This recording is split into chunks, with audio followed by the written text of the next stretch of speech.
Della Mercer pressed the darned edge of her shawl against her mouth so the whole platform wouldn't hear her breaking.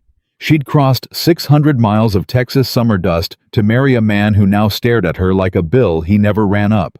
Because Caleb Hartley never wrote those letters. He never sent for a bride, and the little girl hiding behind his leg was about to confess exactly why. Before we go on subscribe, stay with this story to the very end and tell me in the comments what town you're watching from so I can see how far this story travels. Della Mercer stepped down from the stage into the worst heat of a Texas summer, and the first thing she did was let go of the doorframe so nobody would see her hand shaking. 600 miles of dust had done their work on her. The hem of her traveling dress had come loose somewhere past the Red River, and she'd pinned it with a straight pin that dug into her ankle every time she moved. Her shawl was more darn than wool. The carpet bag she carried had a broken clasp she held shut with her thumb. She knew what she looked like. She had known it for 2 days, watching the other passengers gather their skirts away from her on the bench. She lifted her chin anyway. "Clear water," the driver called down, already reaching for the mailbag. "Anybody meeting you, ma'am?" "A Mr. Hartley," Della said. Her voice came out steadier than she felt. "Mr. Caleb Hartley. We've an arrangement." The driver went still for half a breath. Then he handed down her bag without meeting her eyes. "Well, there's Hartley yonder." She turned. There were maybe a dozen people scattered along the boards outside the station. Men leaning on posts, 2 women with market baskets, a boy chewing a stalk of grass, and every one of them had stopped whatever they'd been doing to look at her. Not at the stage. At her. At the darned shawl and the pinned hem and the sunburn across the bridge of her nose. And standing apart from all of them, hat in his hands, was a man who looked like he'd been struck. He was tall and lean, the way ranch work made men lean, sleeves rolled jaw dark with a day's growth. But it was his face that stopped her. She'd built a whole picture of him from 4 letters, warm, careful, a man who chose his words slow. This man wasn't looking at her like a bridegroom. He was looking at her the way you'd look at a bill you didn't remember running up. "Mr. Hartley," she said. "That's my name." His voice was low and rough. "Do I have—" "We met, ma'am." Something dropped in her chest. She made herself walk toward him, the carpet bag banging her knee. "Della Mercer, from Ellsworth County, Kansas." She waited. Nothing changed in his face. "You wrote to me." "No, ma'am, I didn't." The words landed flat between them. Behind him, half hidden by his leg, a small girl watched. 7, maybe 8. Dark hair in a braid coming undone, a smear of flour on one cheek, and eyes that were far, far too bright. The eyes of a child watching something she'd built come toppling down. Della saw those eyes. She didn't understand them yet. But she saw them. "Sir," she said carefully, "I have your letters, 4 of them, signed in your hand." She set the carpet bag down between her feet and worked the broken clasp open. "I have your name, and I have this station's name, and I have the date, which is today. I did not cross the whole of Indian Territory on a guess." "I believe you've got letters." Caleb Hartley's jaw worked. "I'm telling you, I didn't write them. I never sent for a wife. I never sent for anybody." One of the market women behind him made a small sound, not a word, just a sound, the kind a person makes when a show gets good. Della heard it. She always heard those. "Then somebody sent for me using your name and your money," she said quietly. "Because the marriage broker took $9 for the passage and told me it came from Clearwater." That reached him. She watched it reach him. His eyes moved not to her but down and to the side to the little girl, half hidden behind his leg, and Della watched the color go clean out of his face. "Nora," he said. The girl flinched. "Nora, look at me." The child looked up. Her chin was already wobbling. "Papa." "Did you write these letters?" The whole platform had gone silent. Even the driver had stopped hauling the mailbag. And in that silence, the little girl's face crumpled all at once the way a child's does when the thing they've dreaded finally arrives, and she pressed both hands over her mouth and nodded. "Oh, Nora," Something in the man's voice broke and hardened at the same time. "Oh, what have you done?" "I only wanted—" The girl couldn't get it out. Tears ran down through the flower on her cheek. "I only wanted—" "Not here." Caleb's hand came down on the child's shoulder, and Della saw it wasn't rough. It was the opposite. A man holding on because the ground had shifted. "We are not doing this here." But it was already being done there. The two women had drifted closer. The men had straightened off their posts. And one voice, a woman's clear and carrying and delighted, cut through the heat. "Yeah. Well, isn't that something?" Caleb Hartley's little girl went and ordered him a wife out of a catalog. A ripple of laughter. "And look what came in the mail." Della turned her head. The woman speaking was handsome and well-dressed in gray silk that hadn't seen a day of real weather, a parasol on her shoulder, a smile on her mouth that never once reached her eyes. Around 50, Della judged, and the kind of 50 that had spent its whole life being the one who decided things about other people. "That'll be enough, Mrs. Vance," Caleb said, not turning around. "Not turning. I'm only observing." Mrs. Vance's gaze traveled down Della from the sunburn to the shawl to the pinned hem, slow and thorough, taking inventory. "Though I do wonder what sort of woman answers a letter from a man she's never met and shows up in another woman's cast-offs. In Clearwater, we generally know where a person comes from before we let them stay." "Ma'am?" Della said it before she'd decided to. The word came out level and cool. "You know where I come from. I told the whole platform not a minute past. Ellsworth County, Kansas. I'll write it down for you if your memory's poor." Somewhere a man laughed a real laugh, surprised out of him. Mrs. Vance's smile thinned to a wire. "It talks," she said. "It reads and it ciphers too," Della answered. "Which is more than most furniture." The laugh came again. Two men this time, and Della felt the platform tip a half-inch back toward her. She'd learned that a long time ago in rooms harder than this one the crowd goes to whoever refuses to bleed. You did not weep in front of people who came to watch you weep. You made them laugh instead, and you did it before they could. But Caleb Hartley wasn't laughing. He was looking at her now, really looking for the first time with something that wasn't warmth, but wasn't the bill collector's stare anymore either. It was closer to the look a man gives a horse that just did something he didn't expect. "Mrs. Vance," he said, "your business is your own, and I'd thank you to let mine be mine." He crouched down to the girl's height, one knee in the dust, and lowered his voice, though not so low Della couldn't hear it. "Nora, we're going home, you and me, right now. And on the way, you're going to tell me everything, and I mean every word." "But Papa—" Nora's eyes went to Della wide and stricken. "What about her?" And there it was. The whole crooked thing hung on those three words. Caleb Hartley went still, his knee still in the dust, caught between his fury at a child and the fact of a woman standing on a public platform with a carpet bag and no place on earth to go. Della decided to make it easy for him. It was a habit, making it easy for men who couldn't decide. "Mr. Hartley." She picked up her bag. "You didn't send for me. I understand that now, and I don't hold it against you or the child. Point me to a boarding house and I'll trouble you no further. I'll write the broker tomorrow and get myself back north." "Back north on what stage?" the driver said, not unkindly coiling his line. "Next one through Clearwater's Thursday. 4 days. And Miller's boarding house burned in the spring ain't been rebuilt. 4 days. No boarding house. $9 gone to the broker and maybe $2 left sewn into her hem." Della kept her face very still the way she'd trained it, but the arithmetic ran cold and fast behind her eyes, and she knew the whole platform was doing the same arithmetic and arriving at the same answer, which was that she had nowhere in this world to sleep tonight. Mrs. Vance's smile came back. "There's always the church steps," she said sweetly. "God takes all sorts." Caleb Hartley stood up. He didn't say anything at first.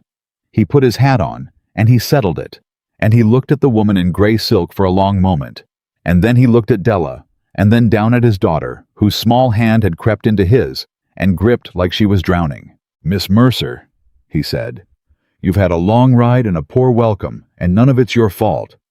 My daughter did a thing she had no business doing, and it fell on your head, and that ain't right." He worked his jaw. "There's a room at my place used to be my sister's. You'll take supper and a bed for the night, and tomorrow we'll figure the rest of it out like Christians. That's the best I've got. Caleb Hartley." Mrs. Vance's voice cracked like a dropped plate. "You cannot take a strange woman to your home, a widower, with a child. Have you any idea what will be said?" "I've got a fair idea, Cordelia." He didn't even look at her. "You'll be the one saying most of it." He picked up Della's carpetbag before she could stop him, and his hand brushed hers on the handle, and he pulled back like he'd touched a stove. "Miss Mercer, wagons this way." Della looked at the man and the child and the woman in silk and the whole staring town. "Thank you," she said, and meant it more than the two small words could hold. The wagon ride out to the Hartley place took the better part of an hour, and for the first quarter of it, nobody said a word. Della sat on the bench with her carpetbag on her knees. Nora sat wedged between her and her father, small and rigid, staring at her own hands. Caleb drove with his eyes fixed on the mule's ears, like they might tell him what to do. It was Nora who broke first. Children always did. "Miss Mercer?" A whisper. "Nora." Her father's voice was quiet warning. "I only wanted to say, I'm sorry, Papa. I can say sorry, can't I?" Caleb let out a breath through his nose. "Say it then." The girl turned on the bench to face Della full on, and it cost her something to do it. Della could see the way it costs a child to look a grown person in the eye when they've done wrong. "I'm sorry, ma'am. I'm sorry I said I was Papa. I'm sorry I took the coins from the coffee tin. I'm sorry you came all this way and got a poor welcome like Papa said." She swallowed. "But I ain't sorry I wrote you, because you wrote back nice. You wrote back the nicest of anybody." "Nora." Caleb's hands tightened on the lines. But Della had turned too. "Anybody," she said. There were others. The girl nodded, miserable and proud all at once. "I wrote to 3 ladies, from the paper. Papa's got a paper comes from Fort Worth, and it's got the advertisements in the back. The ladies looking for husbands. And I copied Papa's letters he wrote to the bank, so I'd know his hand. And I wrote to 3. And 2 of them wrote back, mean or wanted more money than I had. But you—" Her voice wobbled. "You wrote back and asked what I liked to eat. Nobody ever asked me that." Della sat very still on the swaying bench. She remembered writing that letter. She remembered thinking it was strange a bridegroom asking after her favorite foods and thinking it kind, and thinking God help her that maybe she'd finally drawn a decent one. She had written back that she was fond of dried apples and had a weakness for good coffee, and asked in return what the child liked because a letter had mentioned a little girl, and the little girl had written back, in a bridegroom's hand, because the little girl had been the bridegroom all along. "You asked me back," Nora whispered. "You asked what I liked, and I said molasses on cornbread, and you said you'd learn to make it good. Nobody ever said they'd learn a thing for me, not since Mama."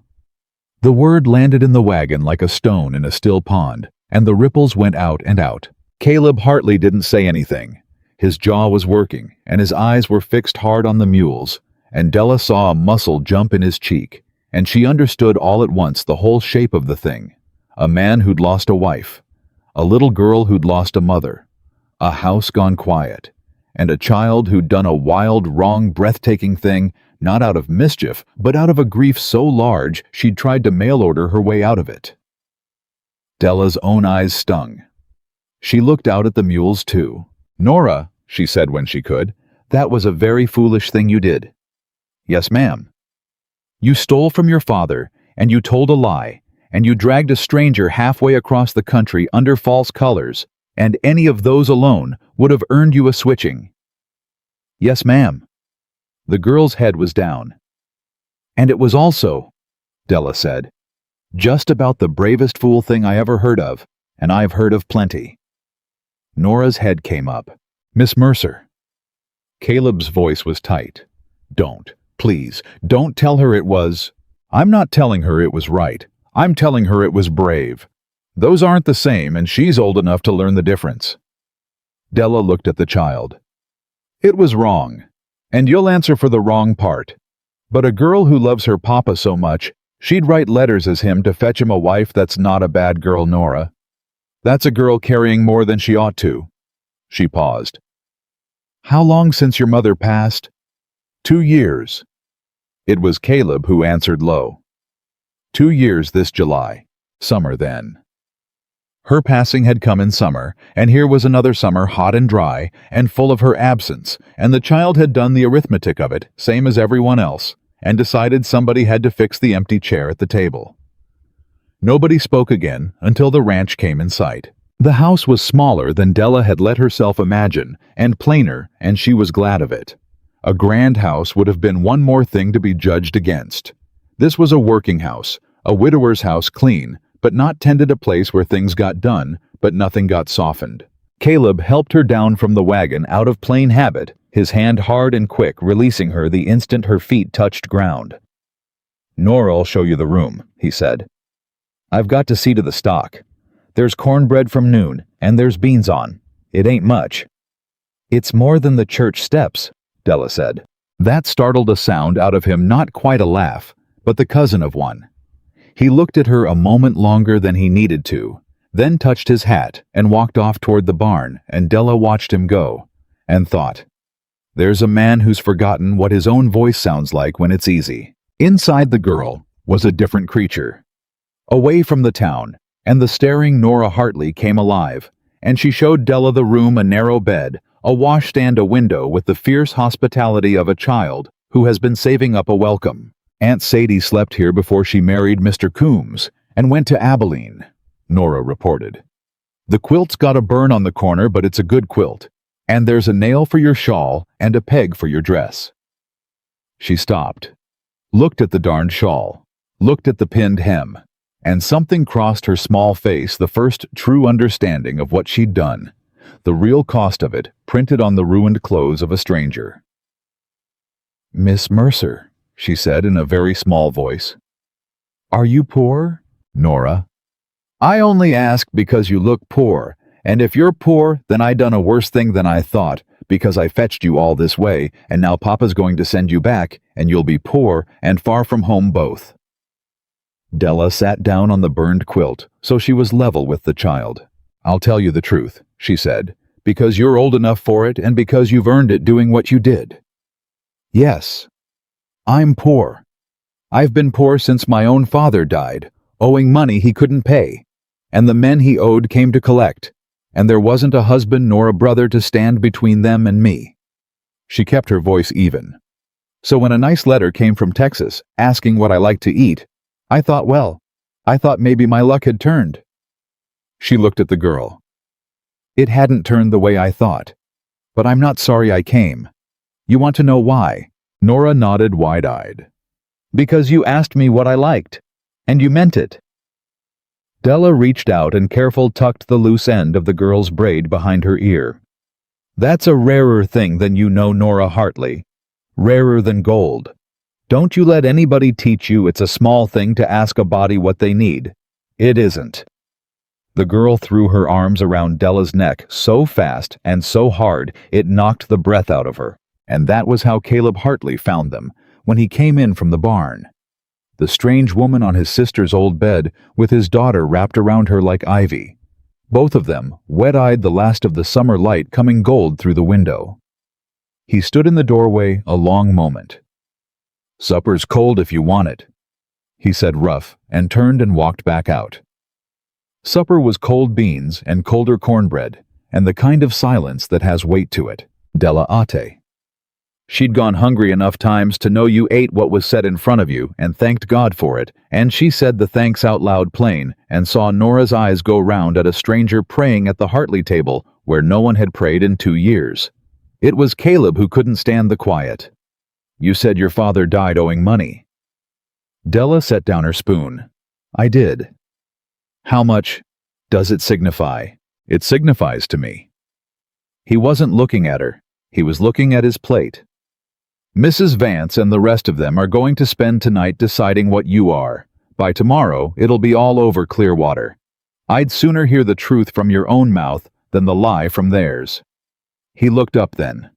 "So, how much?" $240, Della said. "At the time of his death. It's more now with the interest, though. I've paid down what I could, taking in wash and sewing, and once, God forgive me, dealing faro in a house I won't name in front of the child." Nora's spoon stopped halfway to her mouth. "I'm not ashamed of it," Della went on steady, "because I never did the other thing that house wanted me to do, though I was asked plenty and offered more than washing wages to do it. I dealt cards. I kept my dress on and my accounts straight, and I paid the men my father owed a little at a time. And when I couldn't stand that town's memory of me one more winter, I answered an advertisement." She held his eyes. "That's the whole of it, Mr. Hartley. There's no husband hid back in Kansas, and no baby left on a doorstep, and no crime the law wants me for. There's just a dead father's debt and a living town's memory and a woman who got tired of both." She picked her spoon back up. "You wanted the truth. That's the truth. You can send me back Thursday with a clear conscience." For a long moment, the only sound was the tick of a clock somewhere and the far-off complaint of a coyote starting the night's work. It was Nora who broke it in the way of children who have been holding a question too long. "Miss Mercer, did you truly deal cards?" "Nora, that ain't yours to ask," Caleb said. "It's all right." Della turned to the girl. "I did. In a room full of men who'd lost more than they could pay and blamed the cards for it instead of themselves. That's what faro is, Nora, grown men handing over their wages to feel lucky for an hour." "Was it wicked?" "The room was wicked. I did my best not to be." She gathered the plates as she spoke, rising, moving to the basin without asking leave, because a woman who sat idle in another body's kitchen was a woman waiting to be waited on, and Della Mercer had never once in her life been waited on. "Sit," she told Caleb when he half rose. "You worked all day and I sat on a stage. Let me earn my keep for one night before you decide whether I've got any." He sat back down slow, watching her hands in the water, like he'd never seen the plain fact of a woman washing up in his house. "Papa doesn't let anybody touch Mama's dishes," Nora said softly. Della's hands went still in the basin. "Nora." Caleb's voice was low. "He don't, though. Mrs. Vance's cook came to help after the funeral, and Papa near took her head off for putting Mama's blue plate in the wrong place." The girl looked at the plate now drying in Della's careful hands, the same blue plate, and her eyes filled. "You're holding it right, Miss Mercer. You're holding it just how Mama did." The kitchen went so quiet, Della could hear her own heartbeat. She set the blue plate down gentle as a sleeping child, exactly where it had been. "Then I'll be careful of it," she said, "for as long as I'm let to touch it. A woman's dishes hold her some, my mother's did." She dried her hands on her ruined skirt. "There now, that's the least I can do and the most I'm owed. Mr. Hartley, thank you for the supper and the bed. I'll not forget either." Caleb Hartley looked at the blue plate in its right place on the shelf, and then at the woman who'd known without being told exactly where it went. "That woman today," Caleb said finally. "Mrs. Vance. You went right at her." "I did. Most folks don't. She owns half the notes in this county. Her late husband was the bank near enough, and she's got the say of it now. People are afraid of her." He turned his coffee cup a slow quarter turn on the table. "You weren't." "I've been afraid of worse than a woman in a nice dress," Della said. "A woman in a nice dress can only take your name. I've had men come for a good deal more than that, and I'm still here." She met his eyes. "Fear's a habit, Mr. Hartley. You can break it same as any other. I'm not saying it's easy. I'm saying it's done." Something moved behind the man's face.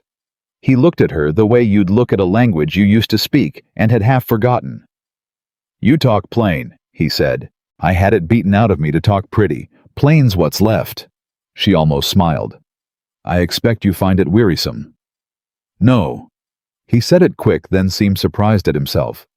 "No, it's my wife talked plain. Mary. She'd have—" He stopped. His hand went flat on the table. "It's late. Nora, bed. Miss Mercer, that room's yours tonight. We'll settle the rest tomorrow." But tomorrow came into the room right then, uninvited, in the form of hoofbeats in the yard. Caleb was up and at the window before the knock came. Della saw his shoulders change, saw the ranch hand come up in him, wary, reading the dark. "Who is it, Papa?" "Stay put." He opened the door on a night gone full dark, and a man on a lathered horse hat in his hand. "Hartley, sorry to come so late," the rider's voice carried in. "It's Tom Bright. Cordelia Vance sent me. She's calling a town meeting tomorrow noon at the church. Says it concerns the woman you brought out." A pause, and the rider had the grace to sound ashamed. "Says the whole town's got an interest in who's living out here near their families. She wants you both there. Says if you don't come, it'll be decided without you." Caleb stood in the doorway a long moment. "Tell her we'll be there," he said. "Caleb, tell her we'll be there, Tom. And tell her something else." His voice had gone very level, very quiet, and Della, watching from the table, felt the hair rise on her arms. "Tell her Miss Mercer reads and ciphers and speaks for herself, and if Cordelia Vance wants to hold a trial, she'd best be ready for the accused to talk back." The rider swallowed. I'll tell her that. Good night, Tom." The door shut. The hoofbeats faded. And Caleb Hartley stood with his hand still on the latch, his back to the room, breathing like a man who'd just done something he couldn't take back. Della rose from the table. "You didn't have to do that," she said quietly. "You could have let them settle it. You could have handed me over to the Thursday stage and been shut of the whole business, and no one in that town would have blamed you. It's not too late. Take it back." He turned around. "My daughter wrote you," he said, "because she couldn't bear the quiet in this house one more day. I've been so deep in my own grief I let a child carry hers alone for 2 years till she about broke herself trying to fix what I wouldn't touch." His jaw worked. "That's my sin, Miss Mercer, not yours, and I'll not have you pay for it in front of the whole town while I stand by. I don't know what you are yet, but I know you're not what Cordelia Vance is fixing to call you. And I know my Nora asked you what you like to eat, and you wrote her back kind." He drew a breath.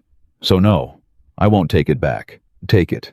Della stood in the low lamplight in her borrowed room in a stranger's house, 600 miles from a home that had never wanted her, and looked at a man she'd known for 6 hours who'd just set himself against the most powerful woman in the county for the sake of her name. "Molasses on cornbread," she said. He blinked. "What? You asked what she liked." "Nora, it's molasses on cornbread." Della's voice wasn't quite steady now. "I promised her I'd learn to make it good. I keep my promises, Mr. Hartley. It's about the only thing I've got left to my name that nobody can take. So if I'm to stand up in that church tomorrow and be tried, I'll do it. But I'll do it as a woman who keeps her word." She lifted her chin the way she had on the platform hours and a lifetime ago. "You'll find that's more than most of them can say." For the length of a held breath, Caleb Hartley looked at her. Then he did something she hadn't seen him do since she stepped off the stage. He took off his hat slow and held it against his chest, the way a man does at a graveside or a wedding or any place the ground turns holy. "Good night, Miss Mercer," he said. "There's fresh water in the pitcher. We ride at 11. And he went out, and the door closed soft behind him, and Della Mercer sat down on a burned quilt in a dead woman's room and pressed the darned edge of her shawl against her mouth so the whole house wouldn't hear her at last begin to cry. She didn't sleep much, and what sleep she got, she gave up before the light did.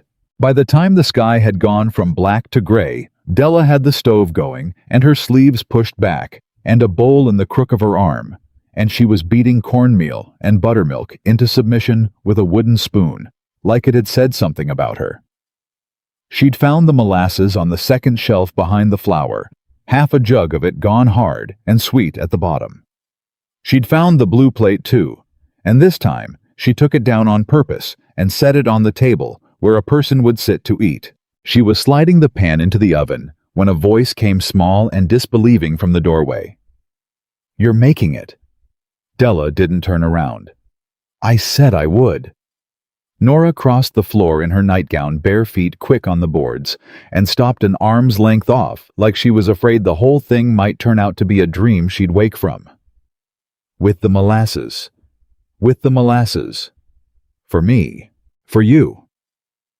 Now Della turned and she crouched down and she looked the girl in the eye. You wrote a stranger and asked her a question, Nora Hartley, and she gave you her word. Today, a whole town full of people are going to stand up and tell you that woman's word isn't worth the paper it came on. Della wiped a smear of flour from the child's cheek with her thumb. So I aim to prove them wrong before we even leave the house. That's the first thing. You understand me?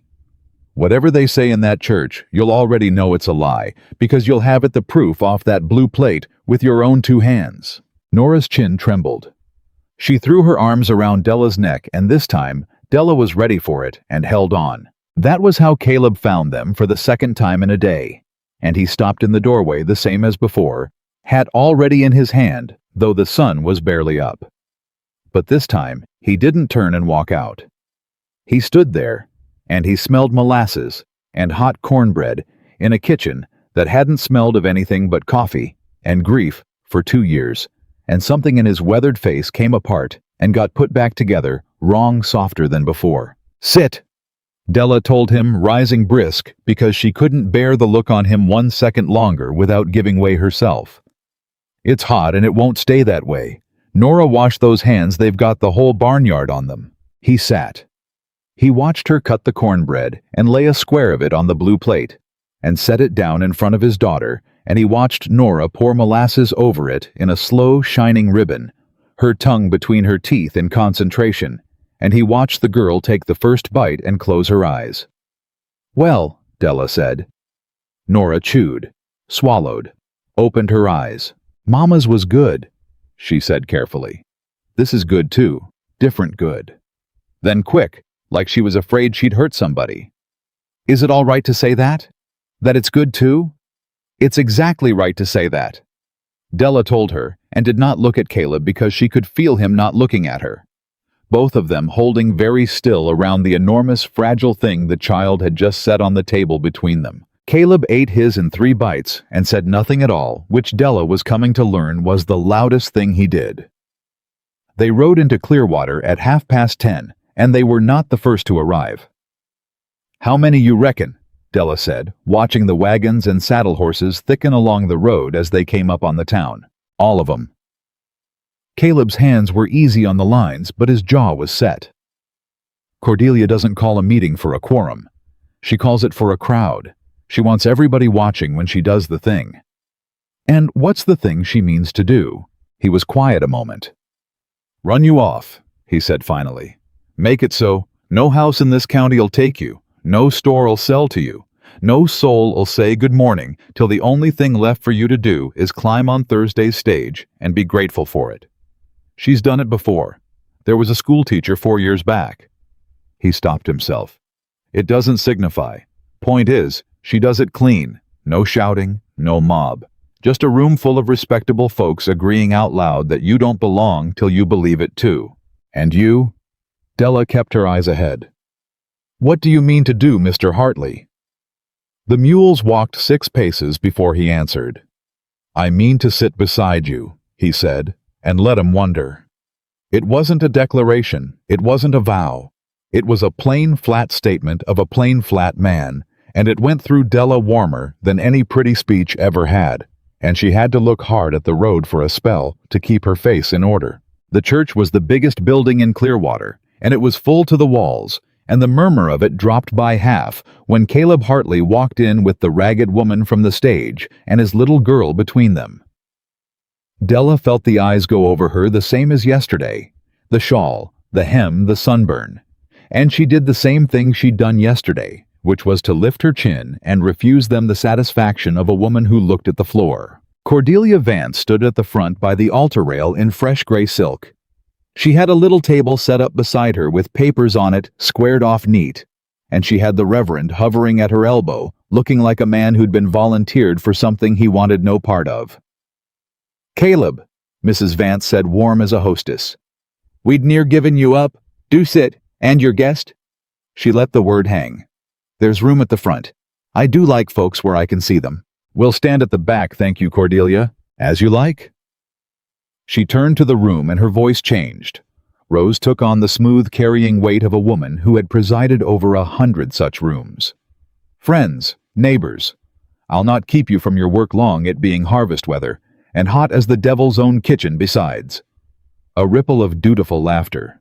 But a thing has happened in Clearwater that touches every family here, and I'd be failing my Christian duty if I let it pass in silence. Here it comes. Caleb murmured so low only Della heard. Yesterday, a woman arrived at our station, unknown to any of us, unvouched for by a living soul. And I say this with charity, in a condition that spoke of a hard road and harder circumstances. Mrs. Vance's gaze found Della and rested there gentle, terrible.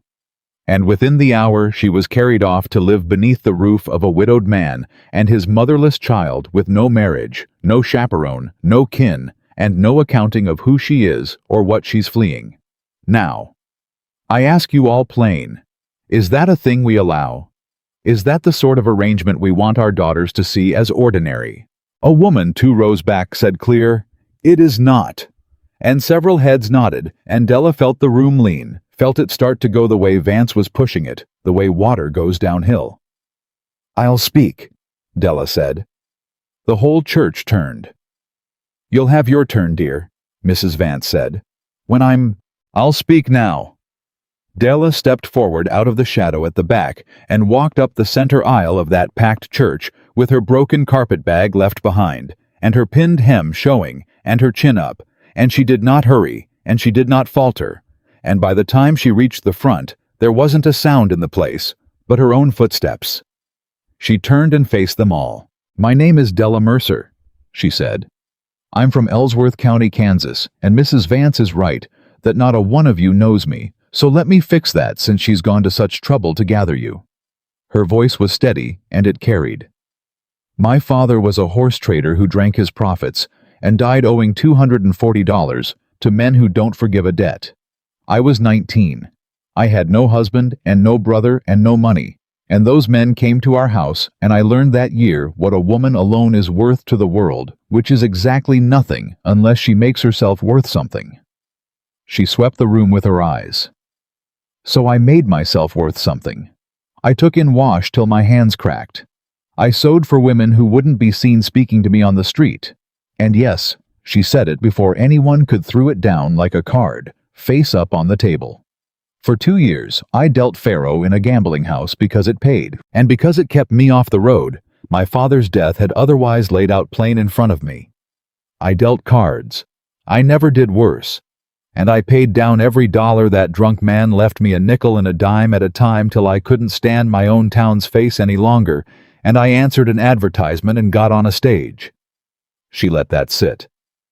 "That's who I am. There's no husband hid, no crime, no child abandoned. There's a debt, a hard history, and a woman who's still standing after both. Mrs. Vance means to make you afraid of me. I'd ask you to look at me and tell me honest what there is to fear." For a moment, one whole held breath.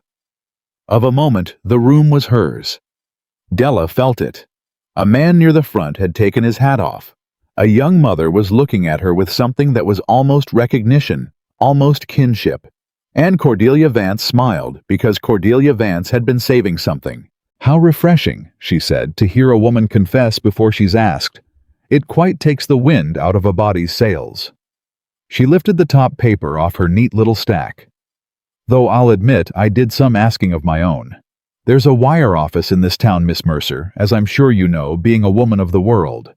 And it happens, the wires reach clear to Kansas." Della went cold from the crown of her head down. "I took the liberty this morning of sending a message to the sheriff of Ellsworth County." Mrs. Vance held the reply up delicately, the way you'd hold a dead thing by the tail. "He was so obliging as to answer before noon. Shall I read it to the room, or would you rather—" "Cordelia," Caleb said from the back, low and dangerous, starting forward. "Read it," Della said. Every eye swung to her. "You went to the expense of a wire to Kansas and back," she said, and her voice did not shake, though God knew it wanted to. "You'll not now deny this room the pleasure of it on my account. Read it, Mrs. Vance. Read the whole of it, not the parts you like." A flush came up under the powder on the older woman's face. She read, "Della Mercer known to this office," she read, "daughter of deceased debtor. Employed 2 years at the Silver Garter Gaming House." She paused for effect on the name. Let the church gasp its little gasp. No warrants, no charges. A smaller pause, an unwilling one. Paid family debt in full spring last. Left in good standing. Mrs. Vance's mouth tightened. She had reached the part she did not like. This office has no complaint against the woman. The silence changed shape. No complaint. Della repeated into that silence, gentle as anything. You wired the law in the town that knew me best and worst, Mrs. Vance, and the law wired back that it has no complaint against me. You spent good money to prove me honest. I do thank you for it. I couldn't have done it myself for less than $1. Somebody laughed. It broke out of a big man near the window, a helpless bark of a laugh, and it cracked the room open, and then more of them were laughing. Not cruel now, but the other way, the way a crowd laughs when a bully overplays a hand. And an old woman stood up. She was 70, if she was a day dressed in mourning black, gone brown at the seams, and she came up out of her pew, slow on a cane, and the laughing stopped out of respect for however many years she was carrying. Hetty, Mrs. Vance said, sit down, nobody's asked you. Nobody ever does, the old woman said, which is how I've kept my good sense so long. She turned her back on Cordelia Vance, deliberate, and faced Della, and looked her up and down the same as everyone had, but her eyes were different, older, tireder, and they saw a different thing. You dealt faro at the Silver Garter. I did, ma'am. My husband died in a house like that one. Not that one. One like it in Dodge 20-year gone. Hetty Sloane's voice was dry as a creek bed. And I'll tell you what I learned burying him. It ain't the woman dealing the cards that ruins a man. It's the man that can't quit sitting down at the table. She turned her head and pinned the whole church with one filmed old eye. Every soul in this room knows a man who drank his farm or gambled his family's bread, and not a one of you ever called a town meeting about him. But a poor woman gets off a stage in a mended shawl and you fill the church to bursting. She thumped her cane once on the floor. I'm ashamed of the lot of you. I'll take her wash, and I'll say good morning to her on the street loud, so's you can all hear me do it. She sat back down. And in the wake of it, a few, not many, but a few, and Della counted every one. A few heads nodded, and a young mother reached over and squeezed the old woman's hand. Della thought for the space of a breath that it might be over, that she might have won. Then Cordelia Vance set down the Kansas wire and picked up a different paper, and Della saw the shape of the real thing coming, the way you see a hawk's shadow slide across the ground before you ever look up. How touching, Mrs. Vance said. How very touching. Sentiment is a luxury, Hetty, and I'm glad you can afford it. Some of us have to think about money. She smiled, and this time it reached all the way to her eyes, and that was the most frightening thing Della had seen since she got off the stage. Because this isn't finally about the woman's past friends. I don't care 2 pins where she dealt her cards. This is about property. This is about what's owed. She turned the paper so the front rows could see the seal at the bottom of it. Most of you know my late husband held the paper on a good many places hereabouts. What most of you may not know is that when he passed, those notes came to me, all of them, including, and now she looked at last, not at Della, but past her to the tall, silent man at the back of the church, including the note on the Hartley place. $1,400, Caleb, with 2 payments behind and a third coming due in September. I've carried you 2 years out of respect for Mary, rest her soul, out of pity for the child. The church had gone dead quiet again.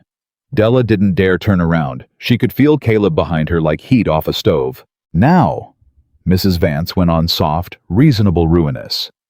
A man carrying that kind of debt has got to be careful of his reputation. A note holder's got to feel her money's in steady, sober, respectable hands. She's got to trust the man. The parasol tapped once against her skirt. I would find it very hard, Caleb, very hard indeed, to keep carrying a man who's flaunting a gambling house woman under his roof in front of the whole county. It would look to a careful woman of business like poor judgment. And poor judgment is the sort of thing that makes a note holder call what she's owed. She spread her hands, all regret. I don't want to.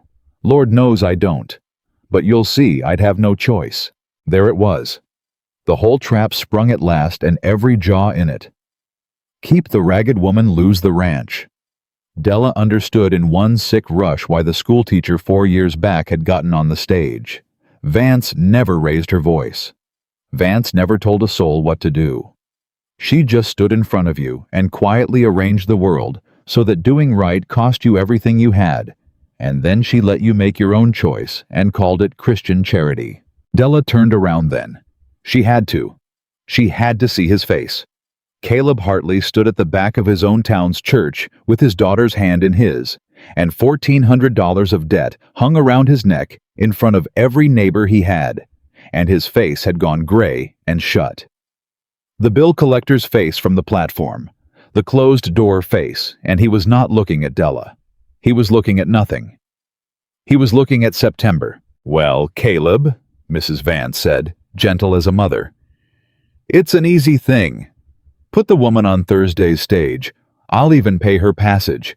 That's how little I wish her harm, and we'll say no more about payments. Or keep her. The parasol tapped. And we'll say a great deal about them. Caleb opened his mouth. Papa's not putting her anywhere, Nora said.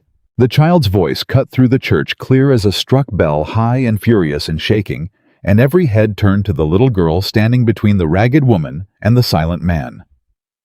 Nora, Caleb said. Hush. I won't hush.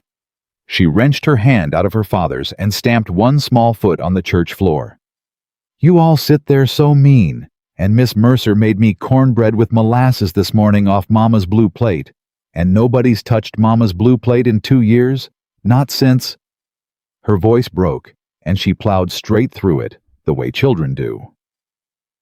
And she asked me what I liked. She's the only grown person in this whole town that ever asked me what I liked, and you want to put her on a stagecoach 'cause a mean old woman says money. That is enough.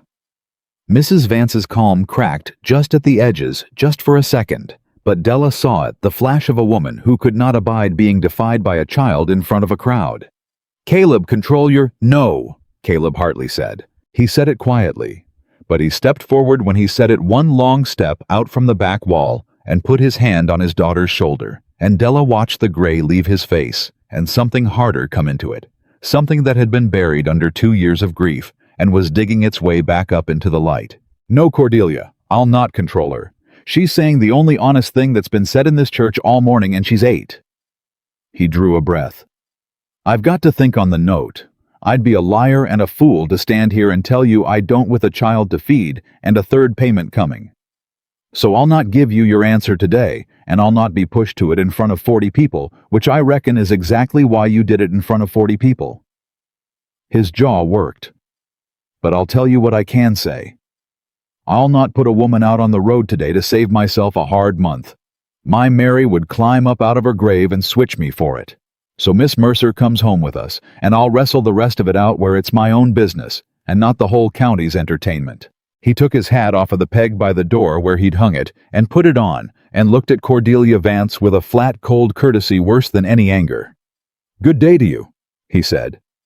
Nora, Miss Mercer, we're going home. And he turned and walked out into the summer glare, and Della and the girl went after him. And behind them, the church erupted into 40 voices at once. And somewhere in the middle of it, clear and defiant, old Hetty Sloane calling out, Good morning, Miss Mercer. A right good morning to you. Della didn't cry until they were a mile out of town, and then only a little, and only because the child had fallen asleep against her arm. Caleb drove without speaking for a long time. When he finally did, it wasn't to her quite. It was more like a man thinking out loud and letting her overhear it. $1,400, he said. I knew it was bad. I didn't know she'd bought the paper. I thought it was still the bank. He shook his head slow. She's been sitting on it 2 years. Waiting. 2 years I've been tipping my hat to that woman in the street, and she's had a rope around my neck the whole time, just waiting on a reason to pull it.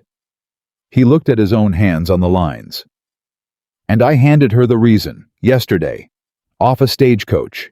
You could still take it back, Della said quietly. It was the second time she'd offered him the door. I'll go Thursday. She'll pay my passage, she said so. You keep your land, you keep your girl fed, and no one thinks the worse of you for it. Half that church would call you sensible. Caleb was quiet a long spell. When Mary was dying, he said finally, she made me promise her a thing. She said, Caleb, don't you go hard. You've got a hardness in you, she said, that only I've ever softened, and when I'm gone, it'll grow over you, like brush over a fallow field, and Nora'll be raised by a fence post. His voice roughened. I promised her I wouldn't. And then she died, and I broke that promise before the dirt settled. 2 years I've been a fence post. 2 years that child's been talking to a fence post and asking a fence post what's for supper, and getting grunts back. He shook his head. This morning I walked into my own kitchen, and it smelled like a home again on account of a stranger my daughter mail-ordered. And you want me to trade that back for $1,400? He almost laughed, and there was no humor in it. No, Miss Mercer, I don't reckon I do. God help me, I don't reckon I do, though I'll be damned if I know yet how I'll pay for it.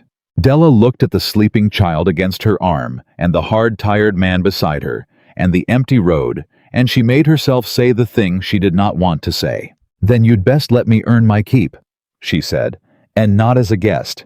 If I'm the reason that woman calls your note, then I'm the reason it gets paid. Put me to work, Mr. Hartley. Real work. I can cook and clean and sew, but I can also cipher and keep books, which I'd wager you haven't done proper since Mary and I can deal.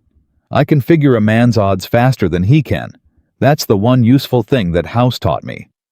You've got a debt to beat, and I'm good with a debt. Let me help you beat it. That's the price of my keep, not charity. Work. Caleb turned and looked at her, and for the first time since the platform, there was neither suspicion nor grief in his face, but something else. Something that took her a moment to place, because she'd seen it so seldom aimed her way. Respect. All right, he said. All right, Miss Mercer. God help us both. You've got work. And that was how the silent war began. It ran on for the better part of 2 weeks, and it was fought with no words at all, which was the only kind of war Clearwater knew how to fight. The town's part in it was simple. When Della went in with Caleb for supplies, the mercantile went quiet. Men who'd have said good morning to any woman alive found the far shelf of great interest. The wives crossed the street, not all of them, and not always, but enough that a body counted it. Della learned to walk into a silence and buy her flour and walk out of it without letting her spine bend, and she got better at it every trip, and she noticed that made them angrier than tears would have. The worst of it came the second week at the mercantile with Nora at her side. She'd laid her list on the counter, and old Pettigrew, the storekeeper, had looked at it and looked at the door and gone a peculiar color and said low, not meeting her eye, I'll have to see the color of your money first, Miss Mercer. New policy. For accounts that ain't established. I've got cash money, Mr. Pettigrew, Della said evenly. Same as I had last week when you didn't need to see it. New policy, the man repeated miserably, and she understood. Somebody had leaned on him. She could guess the name. Now that's just good sense, Wallace, said a voice behind her, asking to see it up front. From her. Della turned. The woman was near her own age, plump and prosperous in sprigged calico, a wedding band flashing, and she wore the particular smile of a person who has come to a place hoping for exactly this. Mrs. Foley, Pettigrew said, unhappy. I only mean it's prudent. Ada Foley set her basket down and looked Della over at her leisure. A woman comes to town with nothing and moves straight into a widower's house well. A body wonders what she's really after. And there's only one thing a landless woman's ever after, isn't there? Same thing they're all after. She let it hang delicate as poison. The land. Poor Caleb, he doesn't see it. Men never do, but we see it. She's not there for that child. She's there for the deed. The word went through Della like cold water because it was clever, and because she knew it would travel, knew that by supper time, half the county would be saying it. She's after the land, she's after the deed, and a lie like that didn't need a shred of truth to walk clear across Texas. "Nora," Della said without turning, keeping her voice light. "Wait for me out front, honey. Count the horses on the rail. Tell me how many when I come." The child hesitated, her small face fierce, but she went. Della waited till the door had shut behind her, and then she stepped in close to Ada Foley, close enough that the woman's smile wavered. "You've got a fine warm home, Mrs. Foley," Della said, quiet and pleasant, so only the two of them and the storekeeper could hear. "A husband who comes in at night. Children, I'd guess, by that basket.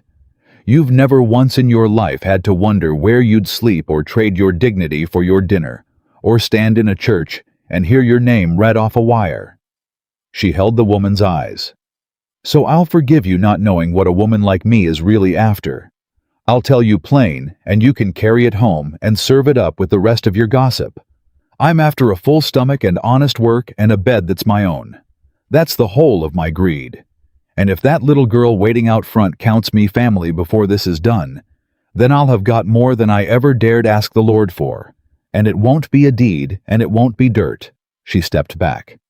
"You may quote me. Get it right." She turned to the counter and laid down her coins one at a time, click, click, click, in front of the whole store.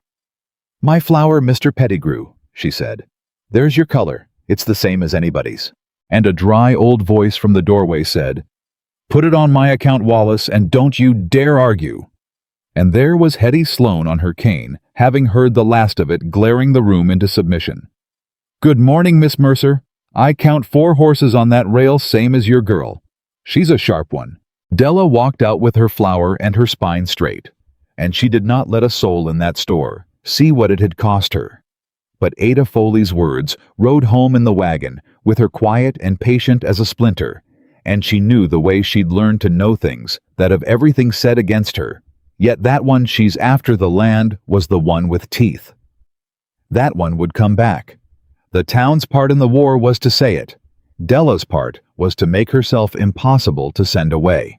She got up before the men, and she went to bed after the child. She took the ranch's books, which were 3 years of shoved-in receipts and unpaid attention, and she spread them on the table one night and worked them till the lamp guttered, and in the morning she laid it out for Caleb.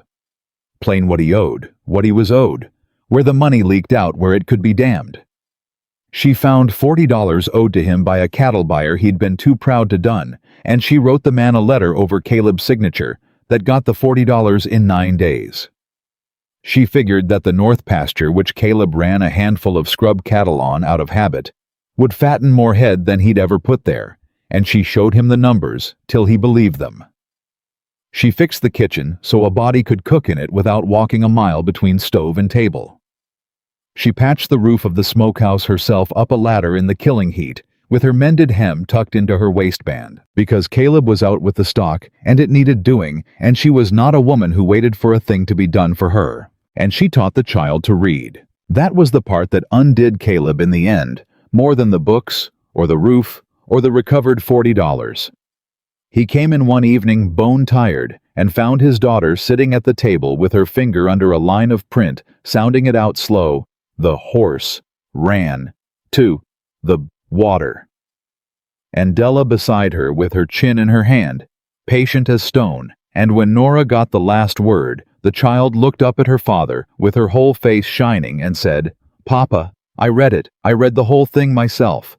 And Caleb Hartley had to go back out on the porch for a minute, and Della let him go, and neither of them ever spoke of it. But the town's war and Della's war were not the only two being fought, and the third one was the one that scared her. There'd been a night midway through that first week when the three of them had laughed. It came out of nothing. Nora doing an impression of Pettigrew going pale over Della's grocery list, puffing her cheeks and stammering, New policy, till Della lost her hold on herself and laughed out loud. And then Nora laughed, to see her laugh, and then, from the end of the table, Caleb Hartley made a sound. A rusty, cracked, unfamiliar sound, like a hinge that hadn't turned in years. He was laughing.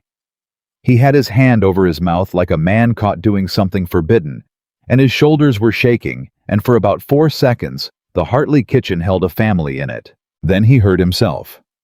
Della watched it happen. She watched the man remember mid-laugh that he was $1,400 in debt to a woman who wanted this exact gray woman gone, and she watched him take that warm, broken sound and strangle it right there at his own table and set his face back to stone. "Bed, Nora," he said, standing scraping his chair. "It's late." "But Papa, it ain't even—" "Bed." And he took his coffee out to the porch to drink alone in the dark, the way a penitent takes his punishment, and Della sat with the child and pretended not to have seen a thing. Because Caleb Hartley was thawing, and she could see him fighting it, she'd catch him watching her across the kitchen and see him make himself stop. He'd start to say a thing at supper, some easy thing, some near-warm thing, and then September would cross his face, $1,400, and a woman in gray silk holding the rope, and he'd shut it back down and go quiet and hard. And Della would watch the door close and understand exactly why. A man that far in debt could not afford to want anything. Wanting was for men with money. And she was whatever else she'd become in his house, still the reason the rope was tightening. "You went stiff again," she said to him one night when Nora was abed, and the two of them were the last ones up him at the table with the recovered ledger her at the basin. She'd decided plainness was the only currency she had that he valued, so she spent it. "You do it 3-4 times a day now. You start to be a person, and then you catch yourself, and you go back to being a fence post. I've watched it a fortnight." She dried her hands. "You needn't do it on my account. I know what I am to your accounts. You don't have to keep reminding us both." Caleb set down his pencil. "It's not on your account," he said. "It's on mine." He rubbed his face with both hands, weary past speaking of. "Every time she comes due in my head, Cordelia the note September, I remember I can't afford to—" He stopped himself hard the way he always did. "Can't afford to what?" Della said. And for one breath she thought he might say it. She thought the door might come the whole way open. He looked at her across the lamplit kitchen, and there was $1,400 and 2 years of grief and a dead wife's last plea all in his face at once, and his mouth opened hoofbeats in the yard. The same as before. The very same, a rider coming hard in the dark, and Della felt the bottom drop out of the 2-week piece they'd built board by board. Caleb was at the door before the knock. He opened it on Tom Bright again, hat in hand again, but Tom Bright's face this time was not embarrassed. It was scared. "Caleb!" The rider was out of breath. "Sorry, God, I'm sorry to be the one Cordelia sent me with a paper. She said, give it to you tonight, not tomorrow tonight in your hand." He held it out, and it had a seal on the bottom of it, and his hand was not quite steady. "It's got the lawyer's mark on it, Caleb, from Fort Worth. I don't know what all it says. But I know she wouldn't send a Fort Worth lawyer's paper out to a man at 9 o'clock at night to tell him good news." Caleb took it. He broke the seal by the light of the door and read it once fast, and then again slow, and Della watched the 2 weeks drain out of his face, and September rush in early. "Caleb," she said. "What is it? What's she done?" He lowered the paper. "She's not waiting till September," he said. "She's not waiting till September," he said. He held the paper out to her, and his hand wasn't steady either now. "Read it. You're better with lawyer talk than I am. Tell me I'm reading it wrong." Della took it to the lamp. She read it twice the way he had, and the second time she read it slow, because the first time her eyes had skidded off the words like they couldn't bear to hold them. "You're not reading it wrong," she said. "Say it plain. What's it mean?" "It means there's a clause in your note." She set the paper down on the table, careful like it might go off. "A man misses 2 payments, the holder can choose to call the whole balance at once instead of waiting on the schedule. It's called acceleration. Most men never read that far into a paper because when they sign it, they're grateful, not careful." She looked up at him. "She's calling it Caleb. All $1,400. Not in September. Now. You've got 30 days from the date on that paper. Pay it in full, or she takes the ranch and sells it to satisfy the debt." Tom Bright, still standing in the open door, made a low sound. 30 days. Lord above, there ain't a man in this county could raise 1,400 in 30 days, not in summer, not with the cattle not sold yet. "Tom." Caleb's voice was quiet. "Ride home. You've done what she paid you to do, and I don't hold it against you. Go on. Kiss your wife." The rider went shamefaced, glad to go, and the hoofbeats faded. And then it was just the two of them, and a sleeping child, and a lawyer's paper on the table, and 30 days. Caleb sat down heavy. He put his face in his hands. "There it is," he said muffled. 2 years I climb out of a hole, and the day I finally get my head above the dirt, she buries me for good. And it's my fault. I gave her the reason. If I'd sent you off Thursday like a sensible man—" "Stop that!" Della said it sharp enough that his head came up. "Stop it right now. You want to sit there and chew on your own leg all night? You go right ahead. But do it after we've done the arithmetic, because self-pity's a luxury, same as sentiment, and neither one of us can afford it before September." She pulled out the chair across from him and sat and pulled the recovered ledger toward her and opened it. "Now, $1,400, 30 days. Let's find out how impossible it truly is, because impossible and hard are two different words, and men give up at the first one when they mean the second." He stared at her. You're sitting there doing sums," he said, "and she's fixing to take everything I've got." "I'm sitting here doing sums," Della agreed, "because that's the only thing I've ever found that talks back to a woman like Cordelia Vance. She works in paper, Caleb. Notes and clauses and wires and seals. You can't beat her with your fists, and you can't beat her with your feelings. You beat her with better paper, or you don't beat her." She dipped the pen. "So, what'll the North Pasture cattle bring sold now?" It took him a moment to climb down out of his despair far enough to answer. But he did. She watched him do it, watched the rancher come back up in the Drowning Man, and she thought there's the one Mary married. 40-some head fit to sell, he said slowly.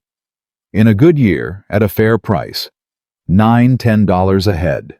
Maybe $400. 400. She wrote it. What else? Nothing else. That's it. That's the whole of what the place can throw off before fall. He rubbed his jaw. 400 against 14.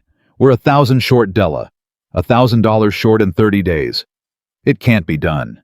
It can't be done the way you've always done it, which is to sell your cattle for whatever the first buyer offers, and thank him for the privilege.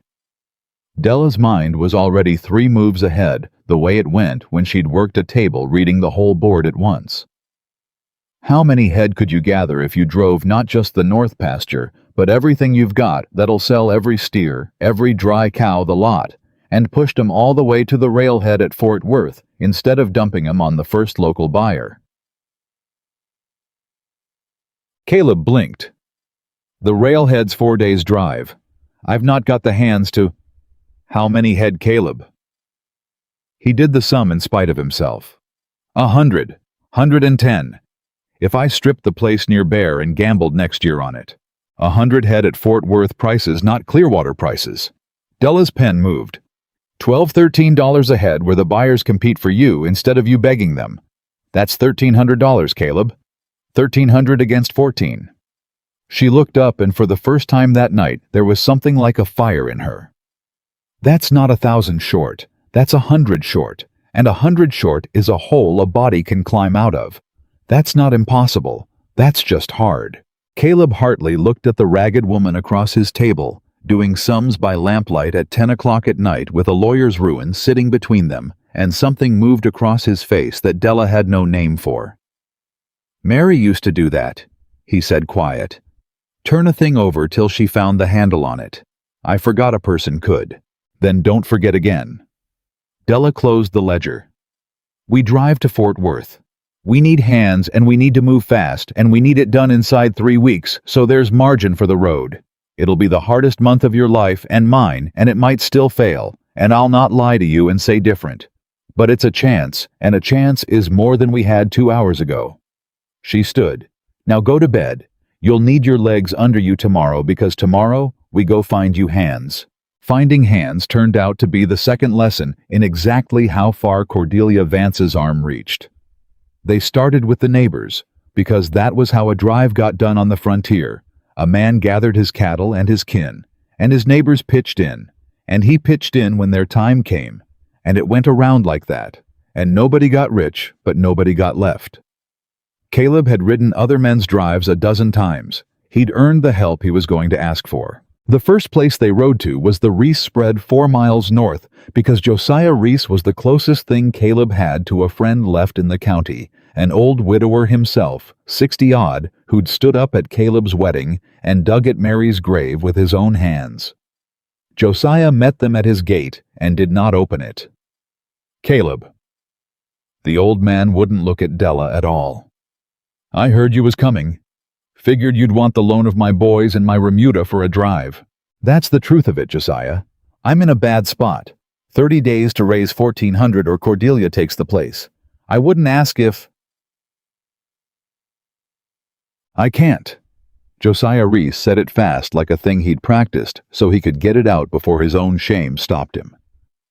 "God knows I want to. You know what you are to me, boy, you know it.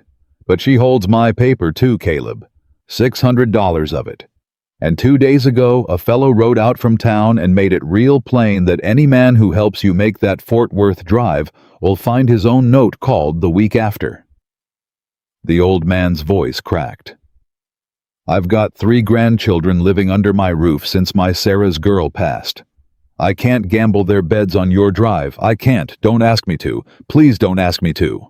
Caleb was quiet a long moment.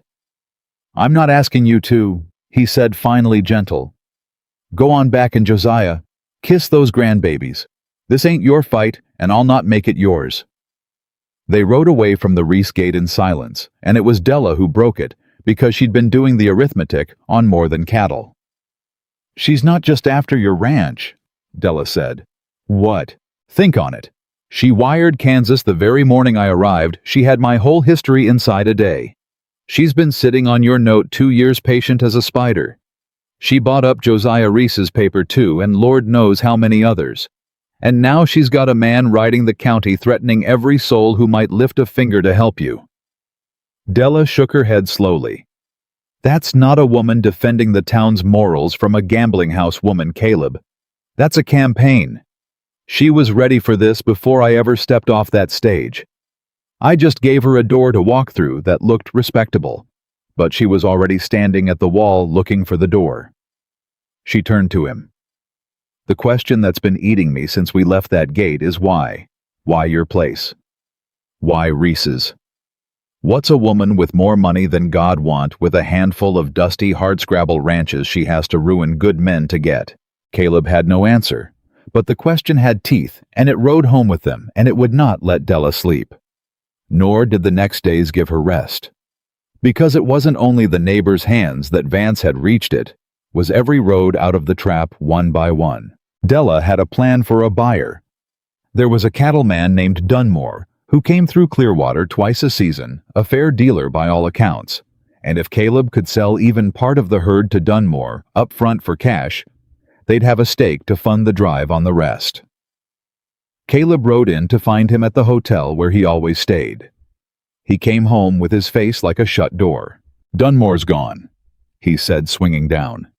"Left this morning, 2 days early." He looped the reins hard around the rail. "Clerk at the hotel wouldn't hardly look at me, but there was a fellow in the lobby, a drummer didn't know me from Adam, and he was happy enough to talk. Said Dunmore got a private word last night from a lady, a well-dressed lady." Caleb's mouth twisted. "Said the lady told Dunmore that any buyer who did business with Caleb Hartley this season would find Clearwater a mighty unfriendly town to come back to. So Dunmore left, just like that.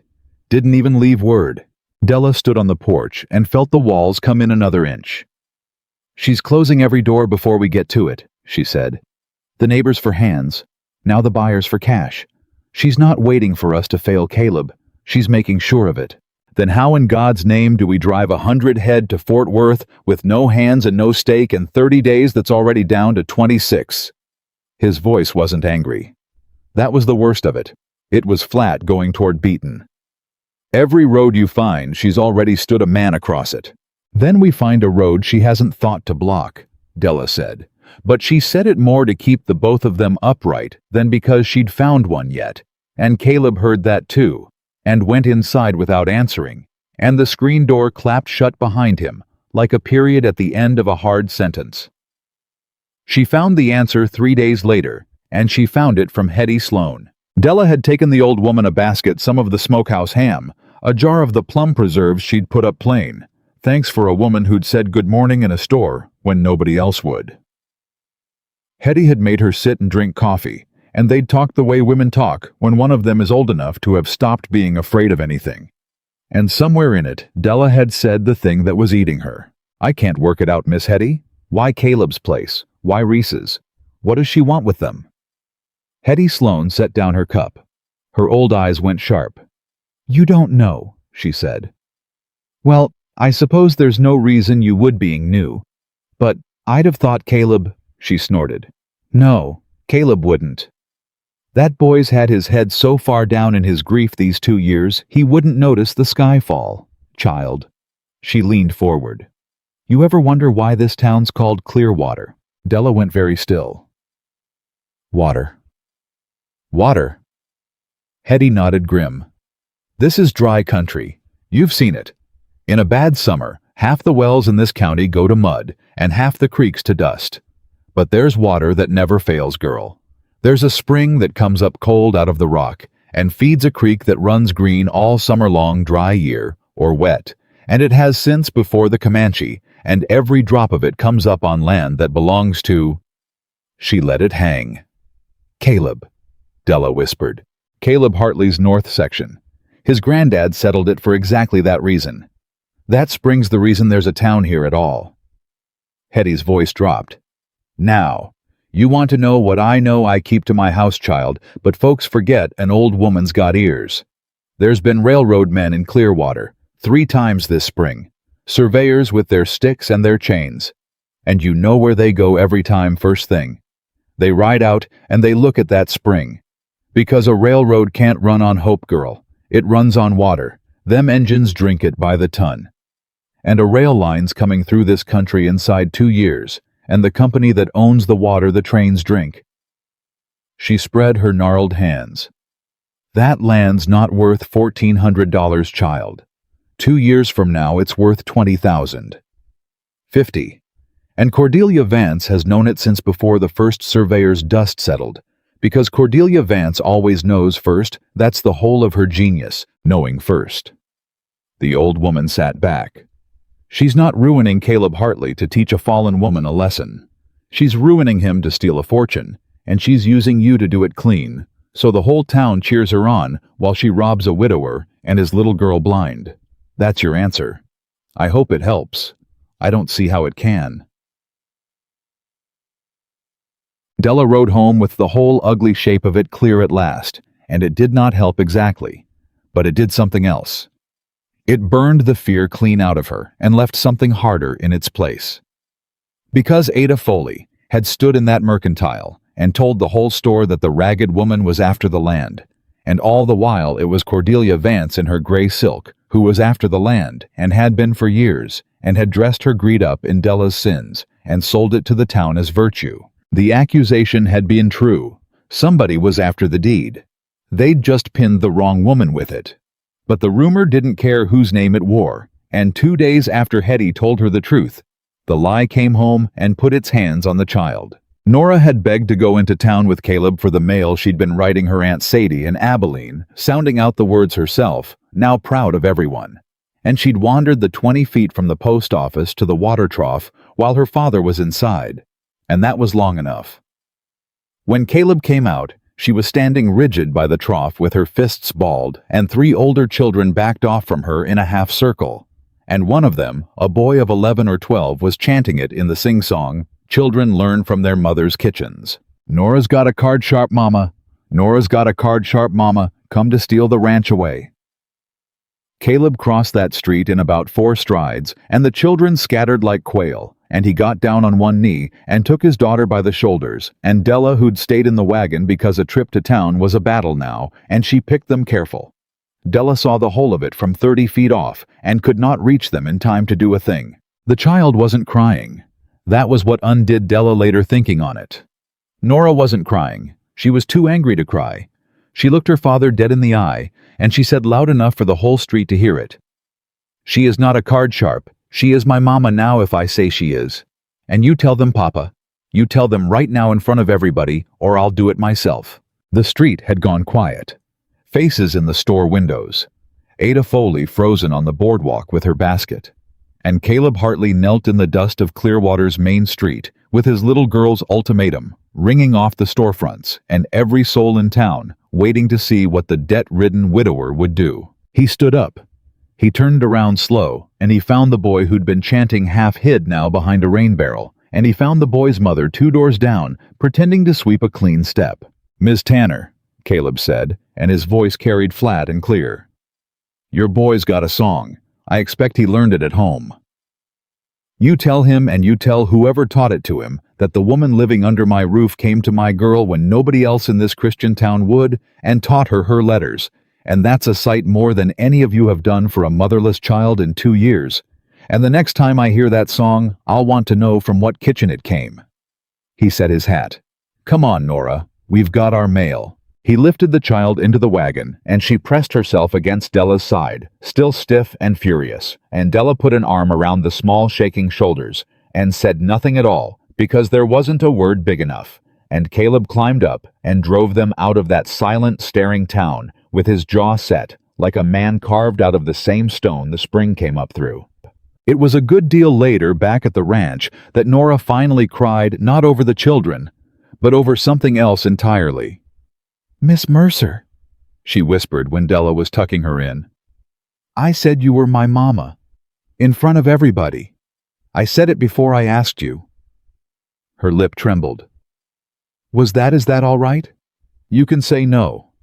I know you're not really. I know I only wrote you a letter. But Nora Hartley." Della had to stop and gather herself before she could go on. "In my whole life, nobody has ever paid me a higher compliment than you just did in that dusty street, and I have been paid compliments by men who wanted a great deal more from me than a card game. You call me whatever your heart tells you to call me, and you'll never once hear me say no to it. Now go to sleep. We've got a war to win in the morning." She told Caleb that night all of it, the spring, the railroad, the whole ugly shape of it. "The spring," he said. "She wants the spring. She wants all of it, the land the water's on, and she'll take it for the price of a debt, and the town will thank her for it because she taught them to look at me instead of at her hands." Caleb stood at the window with his back to her for a long time. "My granddad dug the first stock tank off that spring with a mule and a slip," he said. "My daddy widened the creek. Mary used to take Nora down there in the hot part of the day and let her splash till she was tuckered." His voice was very low. "And a woman in a nice dress means to take it with a lawyer's clause and call it Christian. And there's men I've known my whole life won't help me stop her because she's got a rope on them too." He turned around, and his face was terrible. "It's too big, Della. It's not $1,400 and a hard drive anymore. It's 20,000 and a railroad, and a woman who's been 3 moves ahead of me since before I knew we were playing. We can't win this. Good men can't win this. She's already won it. She won it years ago." And there it was. The thing Della had been dreading worse than any lawyer's paper. The despair. The going hard. She could see it coming up over him like the brush over the fallow field Mary had warned about, and she knew that if Caleb Hartley decided he was beaten, then he was, and no sums of hers could save a man who'd quit. And then, as if she'd smelled the despair on the wind and come to feed it, Cordelia Vance drove her buggy into the Hartley yard the very next morning. She came alone in fresh gray silk, a parasol against the sun, and she did not get down. She sat up in her buggy and looked down at the two of them the way a person looks at stock they're pricing, and she smiled her smile that reached her eyes. "I'll not stay," she said. "I only came to be neighborly Caleb before things get unpleasant, which I do so hate. 22 days now, isn't it? Time does fly." She glanced at Della, brief dismissive. A woman waved off. "I wonder if I might have a word with you alone, Caleb, man to well, you know." "Anything you've got to say to me?" Caleb said. "You can say in front of Miss Mercer." "How gallant." Vance's mouth curved. "Very well, I'll be brief. I came to offer you a kindness, and I'd have you consider it clear-headed without." The parasol tipped a fraction toward Della, "without sentiment clouding your judgment. Here it is. Sign me a lease on your north section. Just the north section, Caleb, the water and the grays along the creek, a 99-year lease at $1 a year. And I'll tear that acceleration paper up this afternoon. You keep your house. You keep your home pasture. You keep your daughter's roof over her head free and clear, and the whole debt vanishes like it never was. She spread one gloved hand, all reason. You lose nothing but a stretch of rock and water you've never made a red cent off of anyhow. Where's the harm in that? Della felt the trap under the velvet the instant she heard it, and she saw the exact moment Caleb didn't. The north section, Caleb said slowly. That's just the spring and the creek grays. That's the worst land I've got. You'd wipe $1,400 for a lease on my worst land. Call me sentimental, Vance said. Don't, Della said. Both of them looked at her. Don't sign it, Caleb. Don't sign one word of it. Della kept her eyes on Vance. She's not offering to save your home. She's offering to take the only thing on this ranch that's worth a fortune, and leave you the part that's worth nothing, and dress it up as mercy, so you'll thank her while she does it. A 99-year lease on the water, Mrs. Vance. When the railroad comes through in 2 years, needing water by the ton, and you're the one who holds it. Della smiled now, thin and cold. You wouldn't need to foreclose at all, would you? You'd just own the one thing the trains can't run without, and you'd have got it for $1 a year, and a torn-up paper, and Caleb here would have handed it to you himself and called you kind. The silence stretched. Cordelia Vance looked at Della Mercer for a long, long moment, and something changed in her face. The smile stayed, but the eyes behind it went flat and cold, and for the first time wary. You're a sharp one, Vance said softly. I did wonder. A faro dealer would be, I suppose. You read a table. She gathered her reins. It's a pity, dear. In another life, you and I might have understood each other very well. We're neither of us fools, and this town's chock full of fools. The buggy started to turn. The offer stands till the deadline, Caleb. 22 days. When the drive fails, and it will fail, I've seen to it, you'll wish you'd taken the lease and kept your house. Do think of the child. She lifted the parasol in a little farewell. Good day. And she drove out of the yard unhurried and left behind her a silence worse than any shouting. Caleb didn't speak for the rest of the day. He went out to the stock, and he worked like a man trying to outrun a thing that was gaining on him anyway. And Della watched him from the house, and knew that every hour he spent alone with it, the deeper Vance's poison sank. She'd seen men at the table lose exactly like this, not in one big hand, but slow. One small surrender at a time, till the man who'd sat down proud, got up, broke, and grateful for the chair. Vance hadn't come to make Caleb an offer. She'd come to plant a picture in his head, his daughter with a roof safe and warm, and only a stretch of rock and water standing between the child and that safety. She'd come to make doing right feel like robbing his own girl. And it had worked. By supper, Della could see it had worked. Caleb sat at the table and didn't eat and didn't look at her, and when Nora asked him a question, he answered it in a grunt. The old grunt, the fence post. Grunt, the sound Della had thought they'd buried for good, and the child's face fell, and Caleb didn't even notice. And that was how Della knew the man was already half gone, back down into the dark. It was late, with Nora finally abed, that he finally broke. Caleb, Della started. I want you to go. The words dropped between them like a stone down a well. What? I want you to go. He wouldn't look at her. He was looking at the floor, at the wall, at anywhere that wasn't her. Thursday's stage. I'll find your passage somehow. It's the only card left that plays. If you go, she's got no more scandal to hang on me. Maybe then she goes back to waiting on September. Maybe I get the fall to sell cattle proper. Maybe I save the place for Nora if I've just got the one thing to fight instead of the two. His jaw worked. It's not you, Della. God, it's not you. It's that I've got a child. And a child needs a roof more than she needs anything else. And if it comes down to your good name or my daughter's home, I've got to choose the home. A father's got to choose the home. Any father would. His voice was cracking now. So you've got to go, for Nora. You said yourself you'd do anything for that child. Then do this. Go and let me try to save her something." Della stood very still. She understood it. That was the worst of it. She understood it perfectly. It wasn't cruelty. It was a cornered man reaching for the one lever he could still pull, and hating himself, and reaching anyway because the alternative was watching his little girl lose the only home she'd ever known. She could not even be angry. She could only feel the floor tilt under her the way it had on the platform, the old familiar tilt of a woman finding out once again that there was no place in the world that would let her stay. "All right," she said quietly. "If that's... It ain't all right."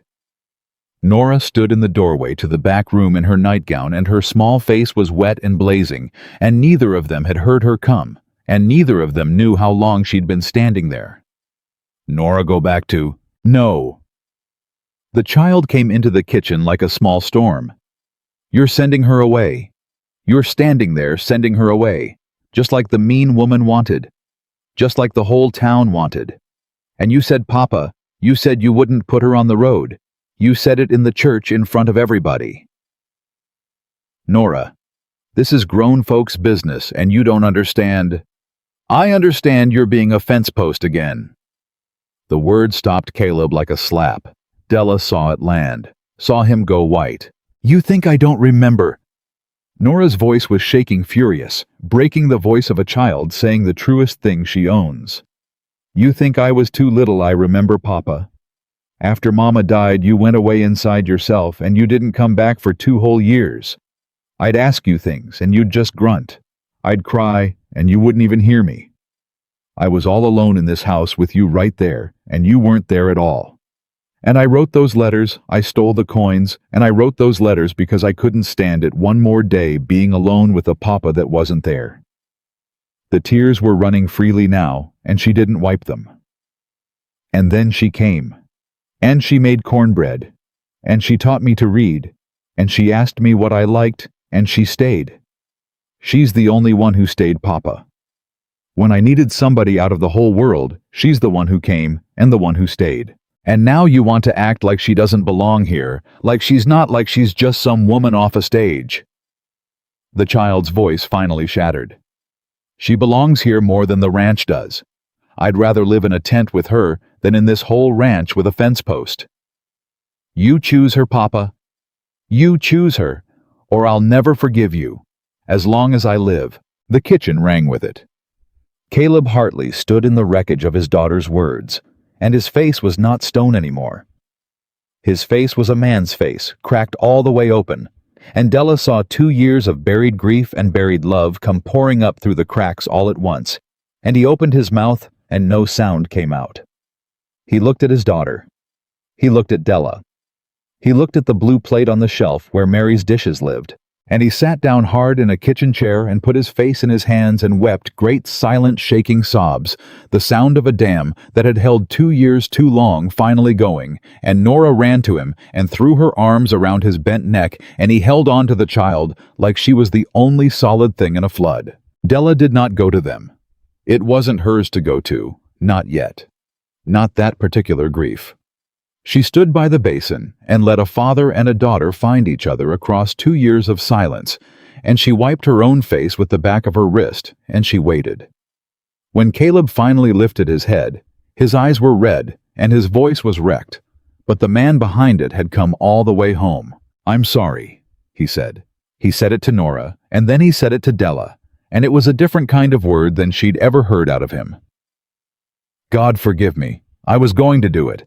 I was going to sit here and let that woman win and hand you my whole self on a plate and call it being a good father." He wiped his face roughly. "Being a good father. My little girl just told me being a good father meant not being a coward, and she's right, and she's 8, and I'm 36, and I ought to be ashamed clear down to my boots." He looked at Della, and there was something naked in it now, something with no walls left around it. "I don't want you to go. I've not wanted you to go since about the 2nd day, and I've been too scared and too proud and too buried to say it. Don't go, Della.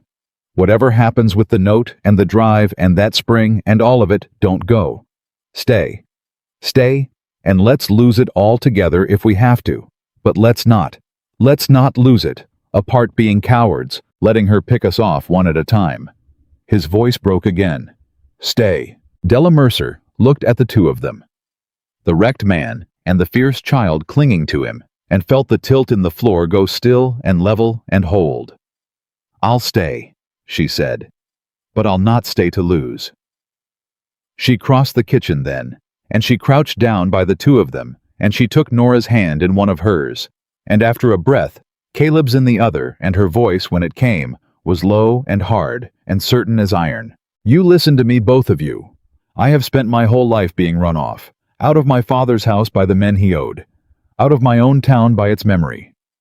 600 miles I came to get run off one more time, and I have decided tonight in this kitchen that I am done being run. I am done." She gripped their hands. "Cordelia Vance thinks she's beaten us because she works in paper, and we've got no paper to fight back with. But she made a mistake, Caleb. She made one mistake, and it's a big one, and I've been turning it over for 3 days." Her eyes were bright now, not with tears. "She did all this in the open. She wired Kansas in front of the town. She read my history out loud in the church. She sent a man to threaten Josiah Reese and every other soul who might help us. She's been so sure she's untouchable that she's left her fingerprints on every wall in this county, and there is one single thing that a woman like Cordelia Vance can't survive, and it isn't a hard drive to Fort Worth. It's the town finding out that the woman who taught them to hate me is stealing them all blind." Caleb went still. The spring. The railroad. If folks knew that their upright Mrs. Vance has been ruining good neighbors on trumped-up morals to grab a fortune in water rights out from under them before the railroad money's even landed. Della's mouth set. Half those men she's got a rope on are only afraid because they think they're alone. Josiah Reese thinks he's the only one. What happens when Josiah Reese finds out there's a dozen of him and that the thing they're all afraid of is one woman's greed, and that greed's about to make her richer than all of them put together off their own ruin? She stood up. She calls a public reckoning every time she wants to win. The church. The wire read out loud. She loves an audience, Caleb, because she's never once lost in front of one. Her chin came up, that same chin, the platform chin. "So I mean to give her one more audience, one last public reckoning. Only this time, I'm going to be the one who stands up. And this time, it won't be my history that gets read out loud in front of the whole town." She walked to the window and looked out at the dark toward Clearwater, and her reflection in the black glass was a woman who had stopped running. "It'll be hers," Della said. She had 19 days left when she said it, and she did not waste one of them.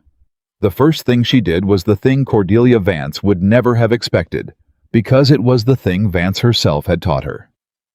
She went to the wire office. "I want to send 2 messages," she told the operator, laying her coins on the counter, "and I'll pay for the replies to come to me here and held for me not read aloud to a soul. And if I find you've whispered a word of either one to Mrs. Vance or anybody else, I'll know where it came from. And so will the whole county. Do we understand each other?" The operator, a nervous young man who'd watched Vance read Della's own history off a wire in that church, swallowed and said they did.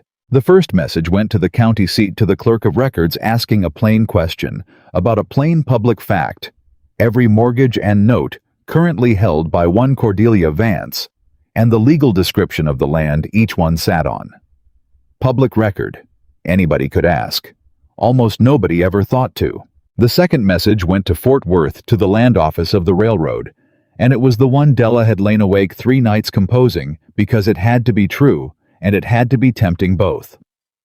It said in the fewest words she could pay for, that the owner of the Clearwater Spring, the reliable water the company's own surveyors had marked 3 times, that Spring was prepared to negotiate water rights directly, fairly, and at once, and would welcome a company agent to discuss it in person, and that the agent should come quick, because there were other parties attempting to acquire that same water by means the company might wish to know about before it paid anybody $1. "There," she said, walking out. "Let's see whose wires reach farther." The replies came back over the next 4 days, and they were everything she'd hoped, and worse than she'd feared. The clerk's answer, when she read it, made her sit down on the wire office bench and go still. Cordelia Vance held the paper on 11 properties in the county. Della spread the legal descriptions on the Hartley table that night with Caleb's county map beside them, and she drew a line with her finger, and Caleb watched the line go and his face changed. "They're all on the creek," he said. "Every one of them. Reese the tanner's the clay place. Every single note she holds sits on water. She don't hold a note on a dry land place in the whole county. Not one. She's been buying the water," Della said, "one debt at a time for 2 years and calling it charity every time she did it. She's not a note holder, Caleb. She's assembling a kingdom, and every man she's got a rope on is a wall in it, and none of them can see the shape of the thing, because each one only sees his own rope." The railroad's reply came the 4th day, and it was short, and Della read it standing up and had to read it twice. The company thanked her. The company was very interested in the Clearwater water.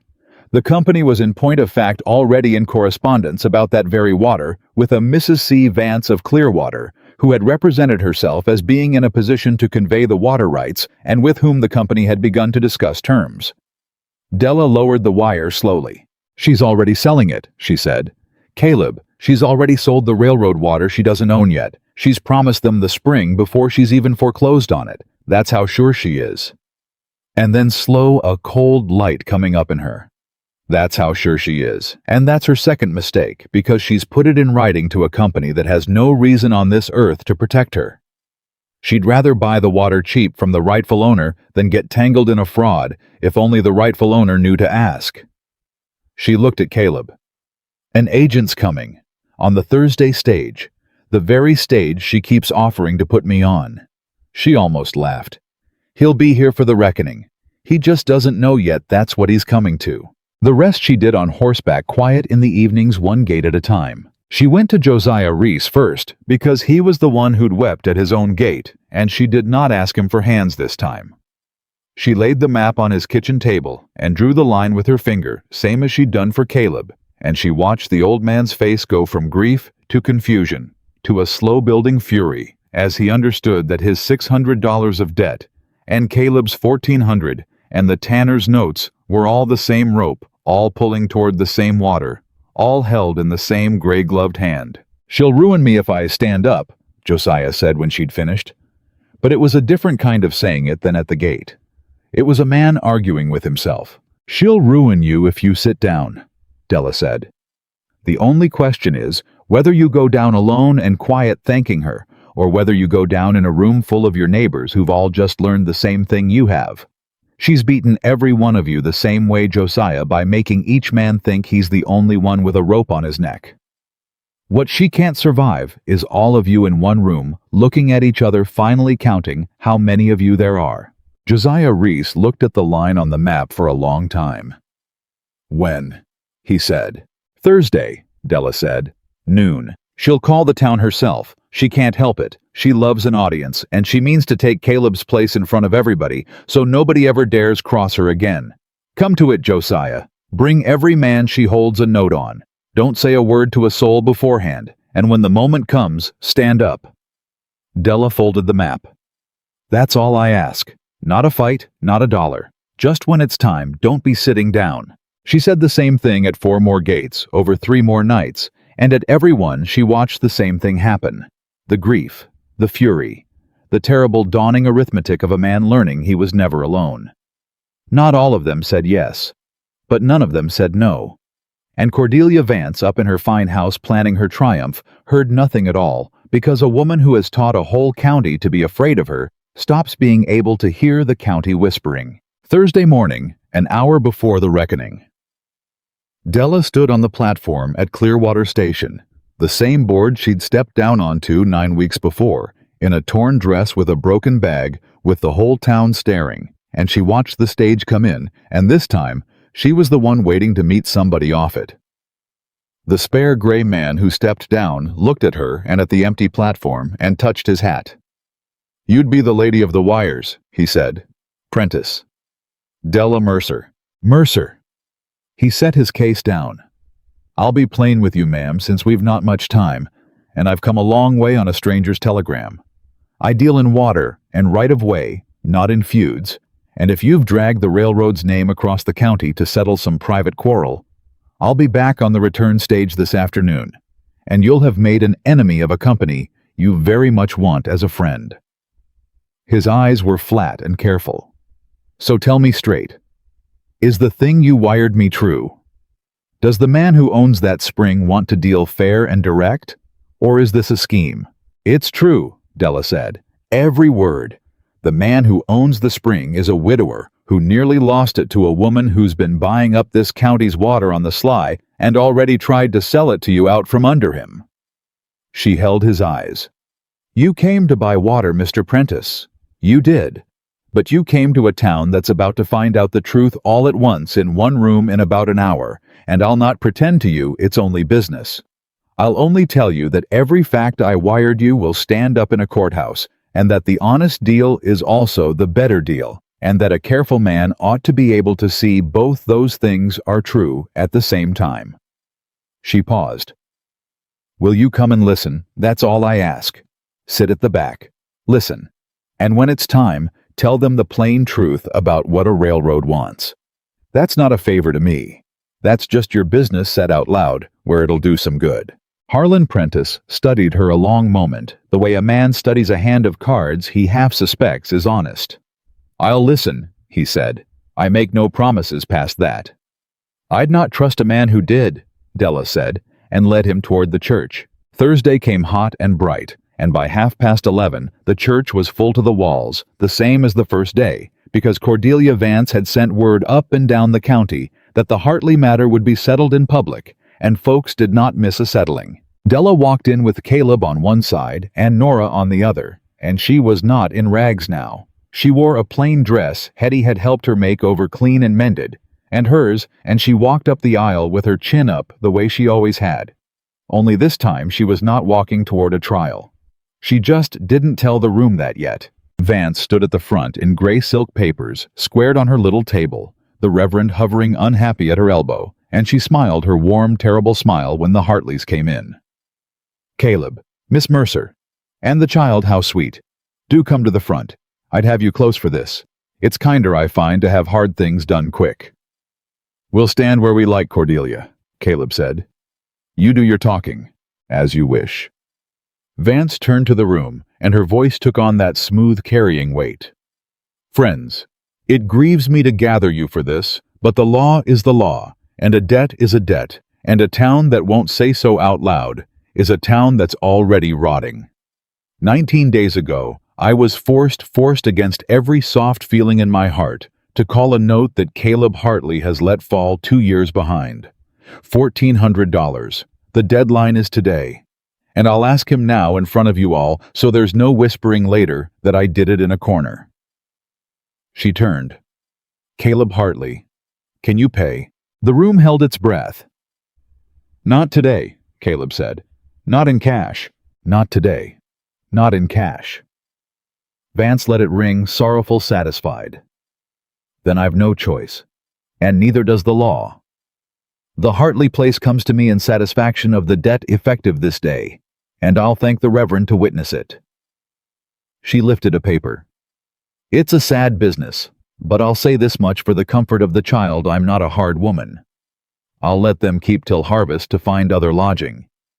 Nobody can say Cordelia Vance turned a little girl out in.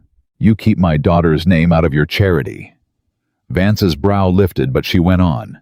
And here it came, the thing she couldn't resist, the cruelty she'd been saving. Because a woman like that could never simply win, she had to grind the loser's face in it.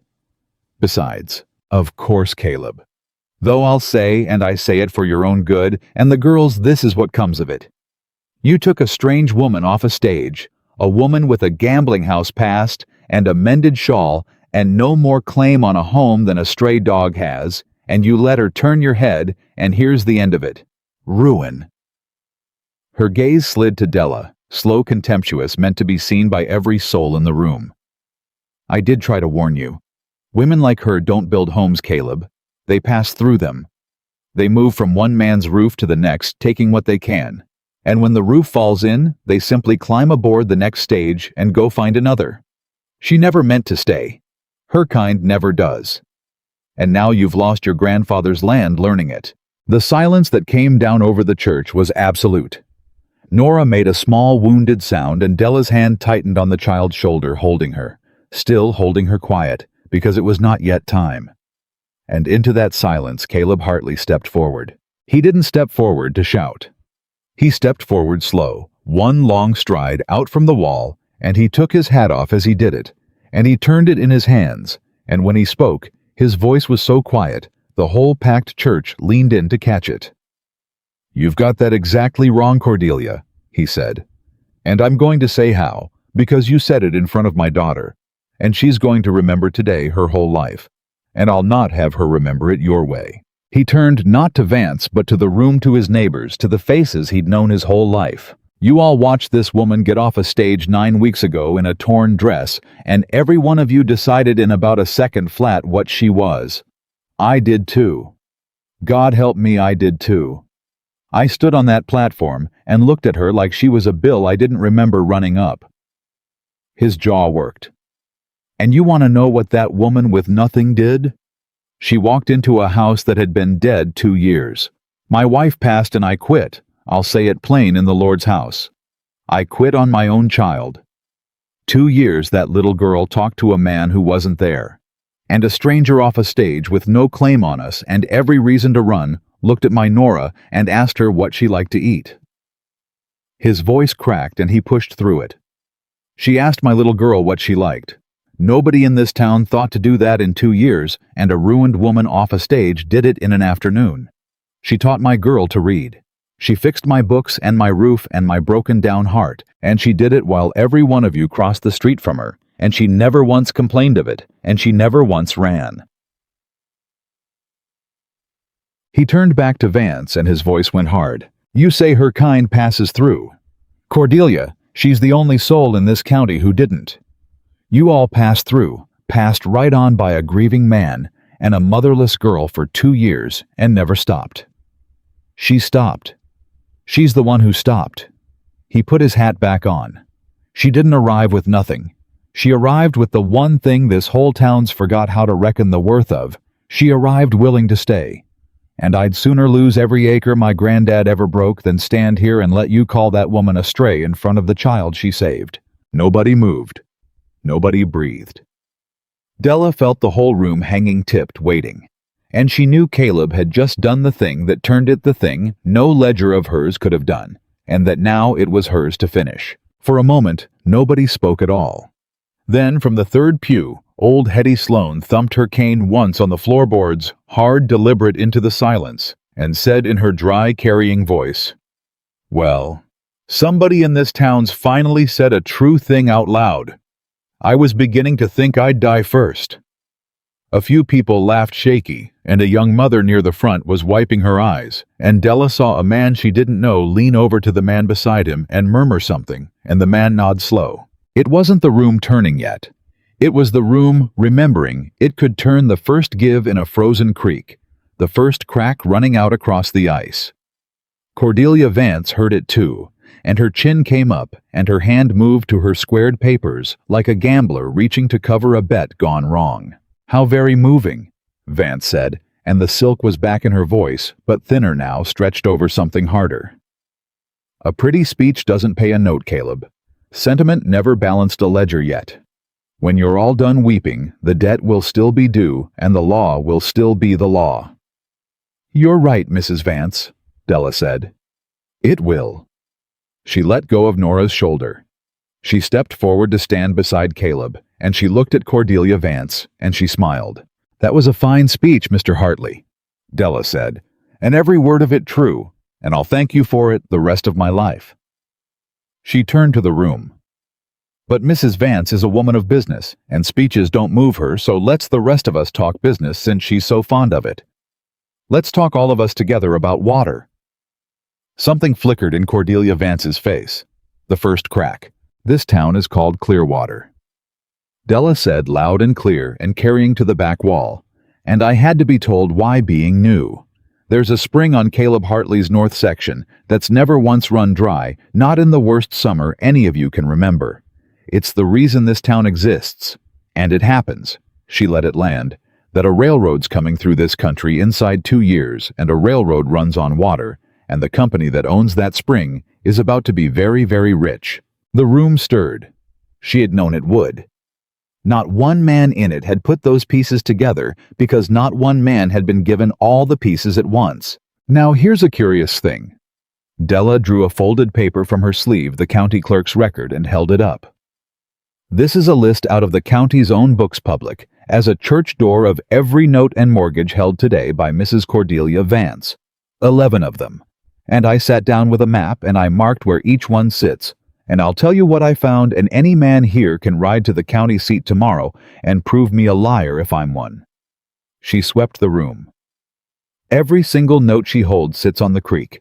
Every one. She doesn't hold $1 of paper on dry land in this whole county. Josiah Reese, your place, the Tanner place, the Hartley place, all of you. Her voice rose. She's been buying the water neighbors. One man's hard year at a time, for 2 years. And every time she did it, she called it Christian charity, carrying a poor neighbor's debt.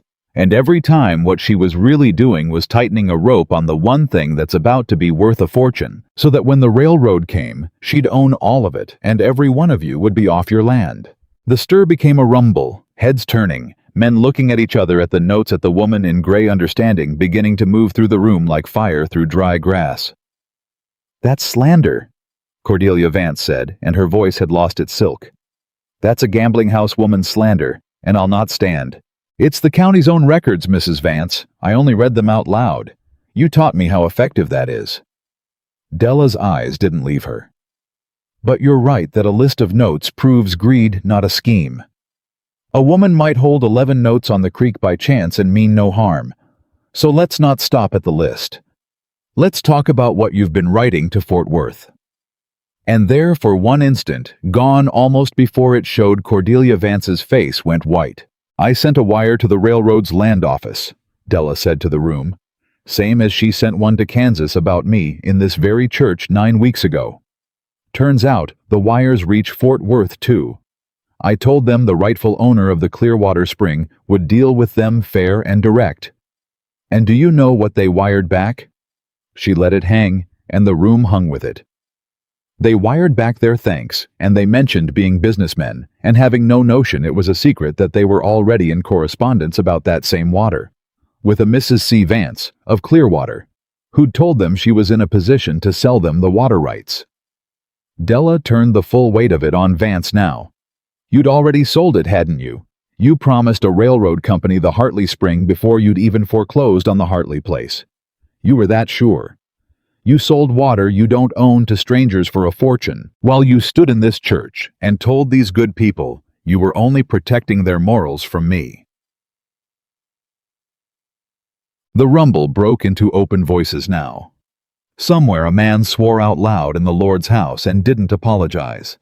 But Cordelia Vance had not built a kingdom by folding at the first hard hand, and Della watched her gather herself, watched the businesswoman come back up cold and fast, and knew the worst of it wasn't over. "Very clever," Vance said, and her voice was steady again and terrible. "Very clever indeed, dear. But you've forgotten something, all of you, in your excitement." She turned from Della to the room, and now she was not gracious at all. Now she was showing them the iron she'd always kept under the silk. "You've forgotten who holds your paper. Josiah Reese, $600 and 11 months behind. The Tanners, you're behind too. Aren't you Ed behind to me? Every man in this church that this woman's got so stirred up, I hold your notes. And I can call them. Today. This hour. The same clause that took the Hartley place will take yours, every one of you who stands up, and there won't be a railroad in time to save you, because I'll have your land before the first rail's laid." Her smile came back thin as a blade. "So, by all means, stand up. Cheer the gambling house woman, and be off your land by fall, the lot of you. Or sit down and keep your homes, and let me settle the Hartley business as the law allows. It's your choice, gentlemen. It always was." And Della felt the room tip back. She felt it go, felt the fire falter, felt the men who'd half risen sink back down, because fear is older than fairness, and every one of them had children and beds, and their own $1,400 of rope, and Cordelia Vance had just reminded them cold and plain that she could hang them all. Josiah Reese was on his feet, but he was looking around him, and the men beside him weren't rising, and Della saw the old man's courage start to drain out through his boots. This was the moment. She'd known it would come the moment the fear won, if it was going to. "Before any man sits down," Della said, "I'd like him to hear from one more party. A gentleman came in on this morning's stage. The Thursday stage, the very one you keep offering to put me on, Mrs. Vance." She raised her voice. "Mr. Prentice, would you stand up?" At the back of the church, a stranger rose.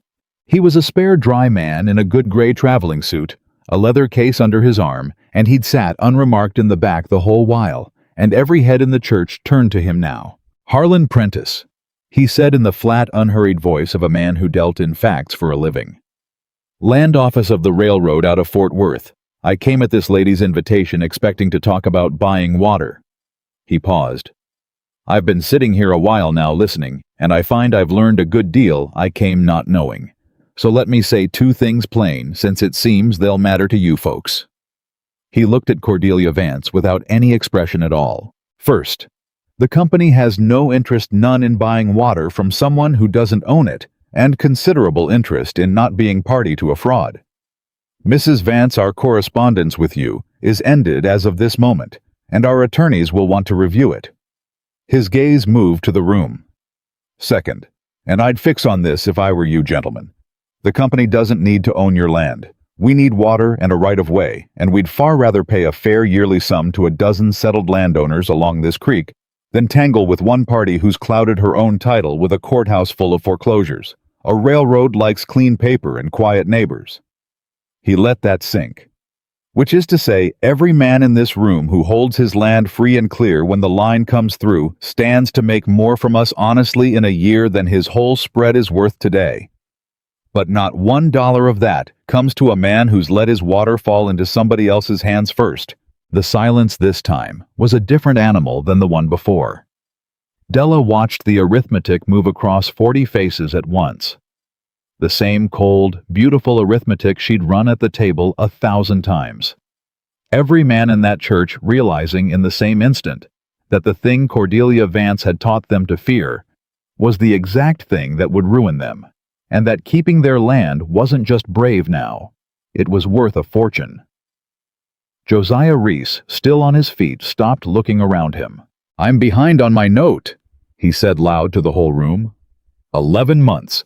She's held it over me 2 years, and I've tipped my hat to her the whole time and hated myself for it." His old voice shook and steadied. "I'm done. I'll take my chances with the railroad and an honest year, and I'll pay Caleb Hartley's $1,400 myself before I'll watch that woman take his water if it comes to that, and I'll take the note back on my own place to do it." He turned to the men beside him. "Ed, you've got water. So have you, Harmon. So have half of you. She can't call all our notes at once. She hasn't the men nor the courts to do it in a season, and by the time she did, the railroad'll have made us all whole. She's been beating us one at a time. Well," he thumped a fist on the pew, "there's no one at a time here today. Stand up." And Ed Tanner stood up. And then Harmon Clay. And then a man Della didn't know. And then 3 more. And then the whole packed church was coming to its feet in a rolling thunder of scraped boots and pews. 40 people rising all at once. Not a mob, not shouting, just standing. All of them standing up together in front of the woman in gray silk who'd spent 2 years making certain they never would. And Cordelia Vance stood alone at the front of a church full of people on their feet. And for the first time since Della had met her, the smile was gone, and there was nothing underneath it but a cornered woman who had finally publicly in front of the whole county she'd ruled by fear lost. She gathered her papers. Her hands were not quite steady, and Della, who had learned long ago to read the exact moment a losing player knows the game is gone, saw her know it.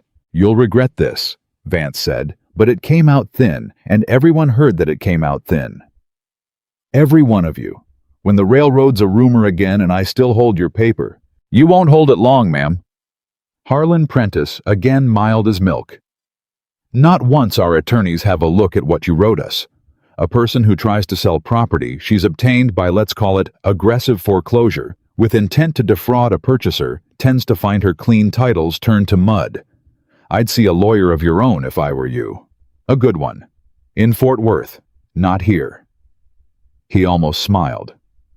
"I don't believe you've many friends left here." Cordelia Vance looked around the church one last time at the standing men, at the reverend who would not meet her eye, at Hetty Sloan, grinning her old fierce grin from the third pew, at Caleb Hartley, with his hat on and his daughter's hand in his, at Della Mercer, standing plain and unafraid in a made-over dress.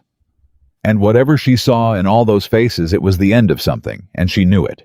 She walked out of the church without another word, gray silk rustling alone, and the doors swung shut behind her, and nobody rose to follow, and nobody said good day. For a moment, the whole church just stood there in the after-quiet 40 people, not quite believing what they'd done.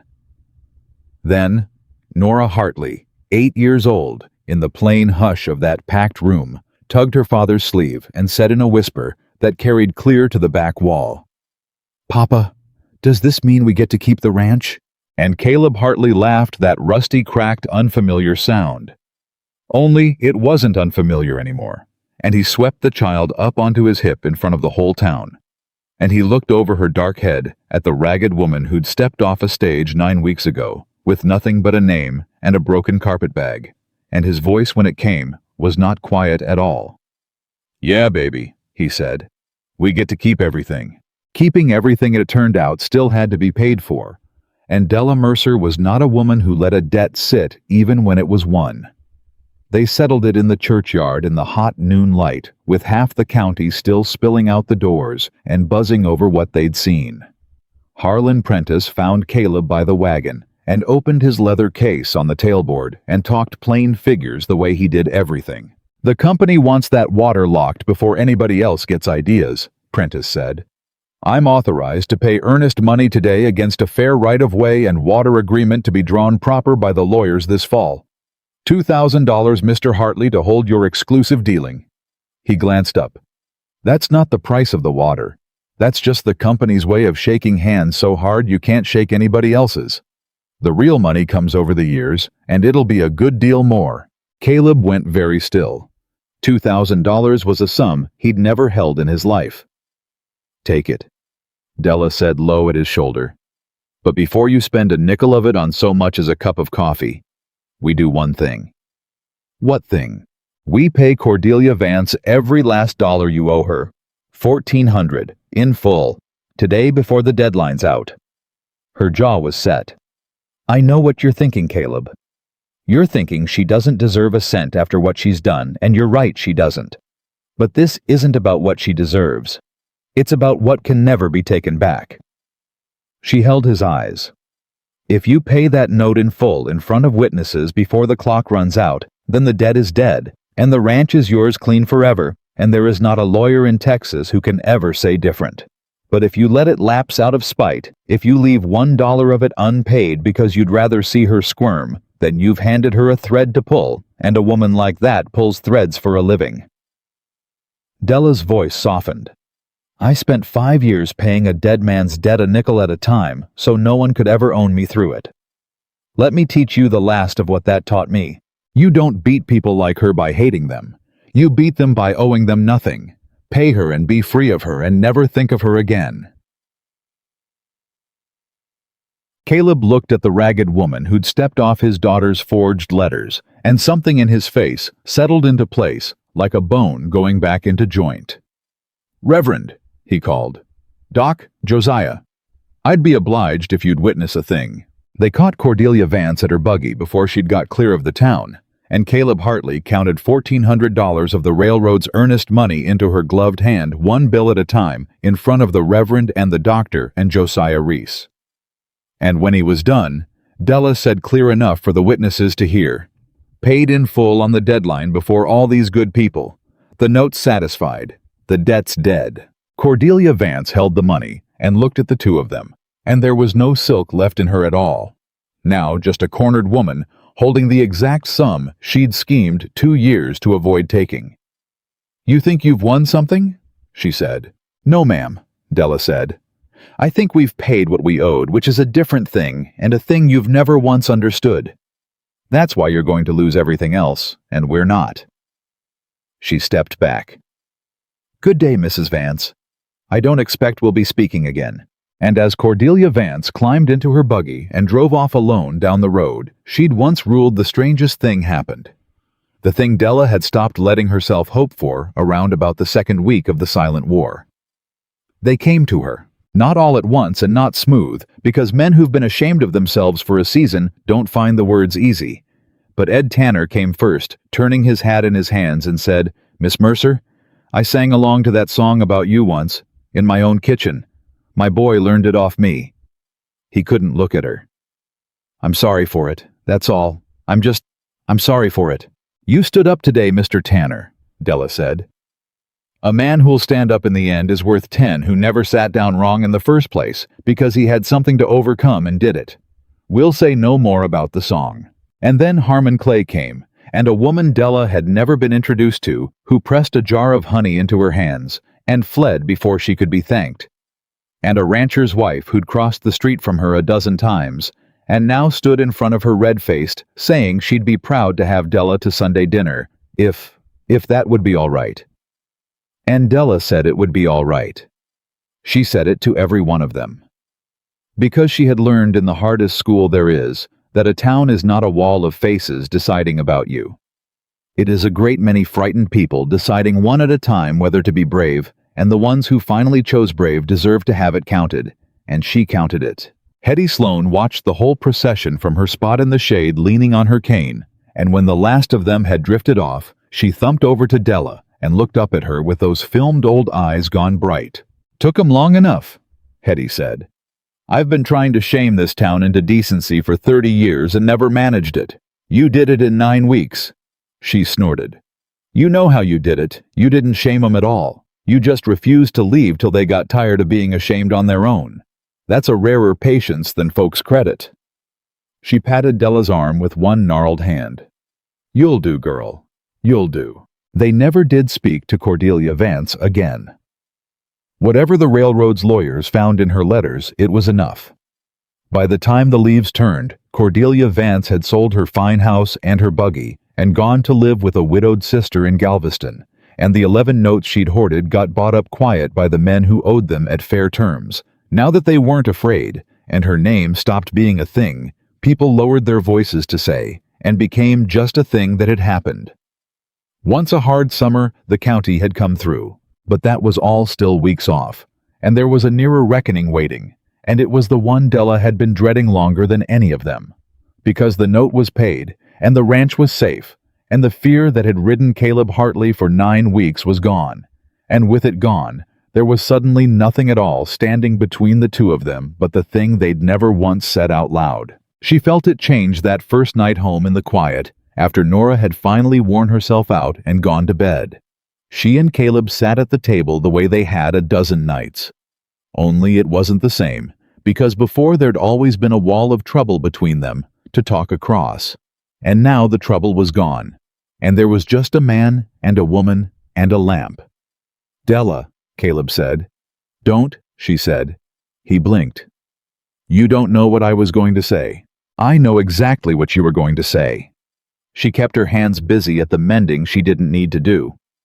You're a decent man who's had a hard fright, and you've got a motherless child who loves me, and a house that runs better with me in it, and you're about to do the honorable thing and offer to make an honest arrangement of it. And I'm telling you, don't, Caleb. Don't say it. Because I couldn't stand to hear it that way, and I'd have to say no, and then we'd both have to live in this house with the no sitting between us, and I'd rather we just leave it be. Caleb sat back. You'd say no. To that, yes. Her voice was tight. I have been a great many things in my life that I didn't choose.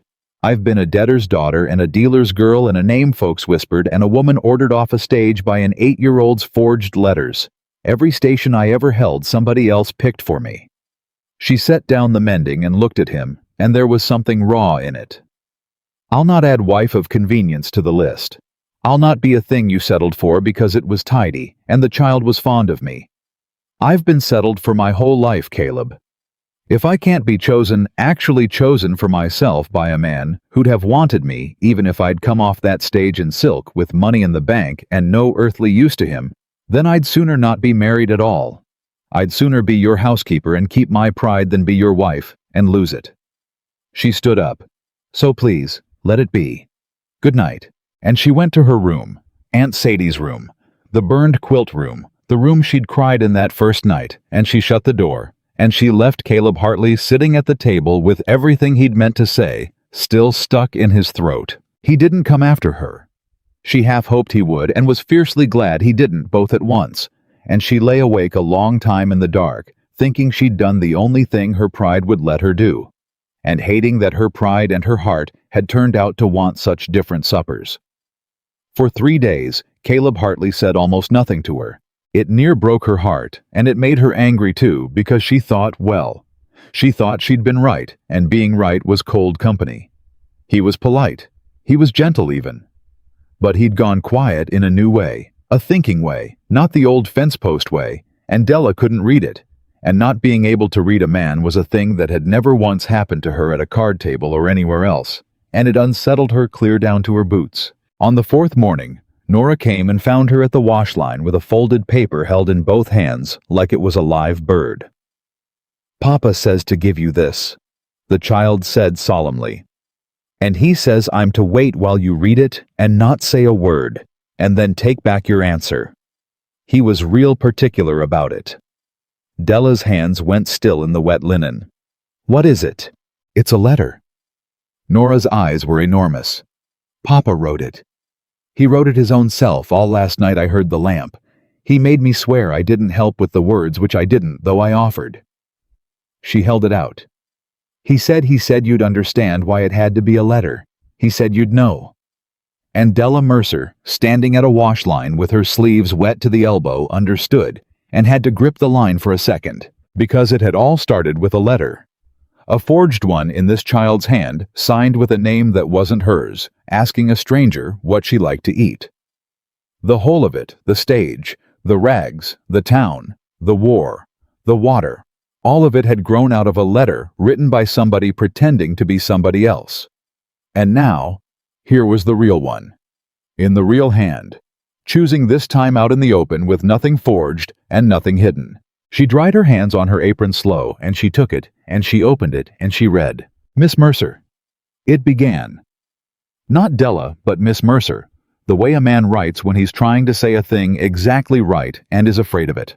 "I am no hand with talking, as you have surely noticed, and the once in my life I most need to say a thing plain, my mouth won't do it, so I am doing what my daughter did before me, and writing it down, and I hope you will forgive a man borrowing his child's idea, because it is the only good one he's got. You said you would not be settled for. You said if you could not be chosen for your own self, you would sooner not be married at all. I have thought about nothing else for 4 days. So here is the truth of it, and I have wrote it out careful, so there is no mistake. I am not asking you to marry me because Nora loves you, though she does more than her own life. I am not asking because the house runs better, though it does. I am not asking because you saved my ranch, though you did, and I will owe you for it till I die. I am asking because a woman got off a stage 9 weeks ago that I did not send for, and I looked at her like she was a mistake, and she turned out to be the only thing that ever walked onto this place and made me want to be a man again instead of a fence post. I am asking because you talk plain and you don't bleed for the crowd, and you paid a dead man's debt a nickel at a time, so nobody could own you. And I have never in my life admired a soul the way I admire you. I am asking because if you got back on that stage tomorrow in silk with money in the bank and no use for me at all, I would follow it to Kansas on foot. I don't want a housekeeper, Della. I had a wife I loved and lost, and I did not think I would ever want another, and I was wrong, and it is you. It has been you since about the 2nd day, the same as I told you. Only I was too buried to know my own heart. I am choosing you. Not the help of you. Not the tidy of you. You. The whole ragged, proud, plain-talking, stubborn all of you, and I will spend the rest of my life proving I meant it if you will only let me start. Marry me. Not because you have to. Because I am asking freely. Having chose you clear-eyed and glad the way you had every right to be, chose the first time and never was. Your answer is your own. Whatever it is, this place is your home for as long as you want it, and that is a separate promise that stands no matter what you say to this one. Caleb Hartley. Della read it twice. The second time, she couldn't see the last of it very well, and she had to wipe her eyes with the back of her wet wrist. And Nora, who had sworn not to say a word, was near vibrating out of her skin. Well, the child finally burst, unable to bear it. Is it a good letter? He wrote it 4 times over. There's 4 bad ones in the stove. Is it Miss Mercer? Are you crying? Is it a sad letter? He said it wasn't supposed to be a sad. It's the best letter anybody ever wrote in the history of the world, Della said, and her voice came out wrecked and she didn't care. Where's your father? Barn. He couldn't stand to be in the house while you read it. He said his stomach was... Della was already walking. She found him in the barn, standing at the stall of a horse. He wasn't grooming a currycomb in his hand, and his back to the door, holding himself so stiff and still that she knew he'd heard her come in and couldn't turn around. Caleb Hartley. He turned. Whatever he saw in her face made his own go loose with relief before she'd said a word. But she said it anyway, because he'd written his down and she owed him hers out loud. You wrote me a letter choosing me, she said, and you signed it. Your own name, and there is not one forged word in it. And it is the first thing in my whole life anyone ever gave me that I did not have to earn or fight for or pay off a nickel at a time. You just gave it. Freely. Her voice broke. So here's my answer out loud in the open, where the whole county can hear it if it wants to. Yes. Yes, Caleb. I'll marry you. Not because I have to. Because you asked me plain, and I have wanted to say yes to you since about the 3rd day, and I was too proud to let myself. And I am done being too proud, the same as I am done being run. She was laughing and crying both now. Yes. Caleb Hartley crossed that barn in 3 strides and took her face in his 2 rough hands, hands that had let go of her quick as a stove burn 9 weeks ago on a wagon bench. And this time, he did not let go, and he kissed her like a man who'd been thirsty 2 years and had just now found water that never ran dry. And a small voice from the barn door said, Does this mean I get to call her mama out loud now? For real in front of people? They broke apart, both of them, laughing, and Caleb reached out one arm and pulled the child in against the both of them, and it was Della who answered, crouching down to look Nora in the eye, the way she had that very first day over the burned quilt. Nora Hartley, she said. You wrote a stranger a letter and asked her what she liked to eat, and you dragged her 600 miles under a lie, and it was the bravest fool thing anybody ever did, and it brought me home. You've been calling me Mama in your heart since about the first pan of cornbread, and I've heard every time, and the answer was always yes. She pressed her forehead to the child's. So yes, out loud, in front of the whole world, for real and forever. You go right ahead. Mama! Nora said, testing it out loud for real, and then again, louder, laughing, flinging both arms around Della's neck. Mama!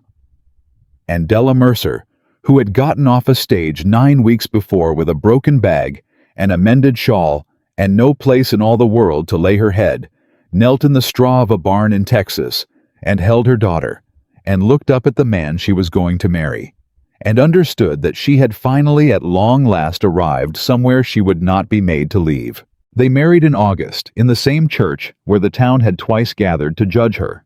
Only this time, the town gathered to stand up for her, and it did pack to the walls again, but the faces all turned soft now, the very same faces that had crossed the street from her in the spring. Hetty Sloan sat at the front pew where the bride's mother sits, because Della had asked her to, and the old woman cried the whole way through, and pretended she wasn't. Josiah Reese gave the bride away, walking her up the aisle slow on his old legs, and when the Reverend asked who presented this woman, Josiah said loud, "The whole of Clearwater County does, and about time," and half the church laughed, and the other half wept. Even Harlan Prentice came up from Fort Worth on the stage and stood at the back in his gray suit, looking pleased in his dry way that a business trip had turned into a wedding. Ada Foley came too, and brought a pie, and did not say a word about the land, and Della let her stay, because a woman who has finally got everything can afford to be generous with a woman who has less, and that is a kind of wealth the Ada Foleys of the world never do learn. Della wore a dress that was not made over and not borrowed and not mended, the first new dress she'd owned since she was a girl, and she carried nothing at all in her hands because she'd spent her whole life carrying a broken bag.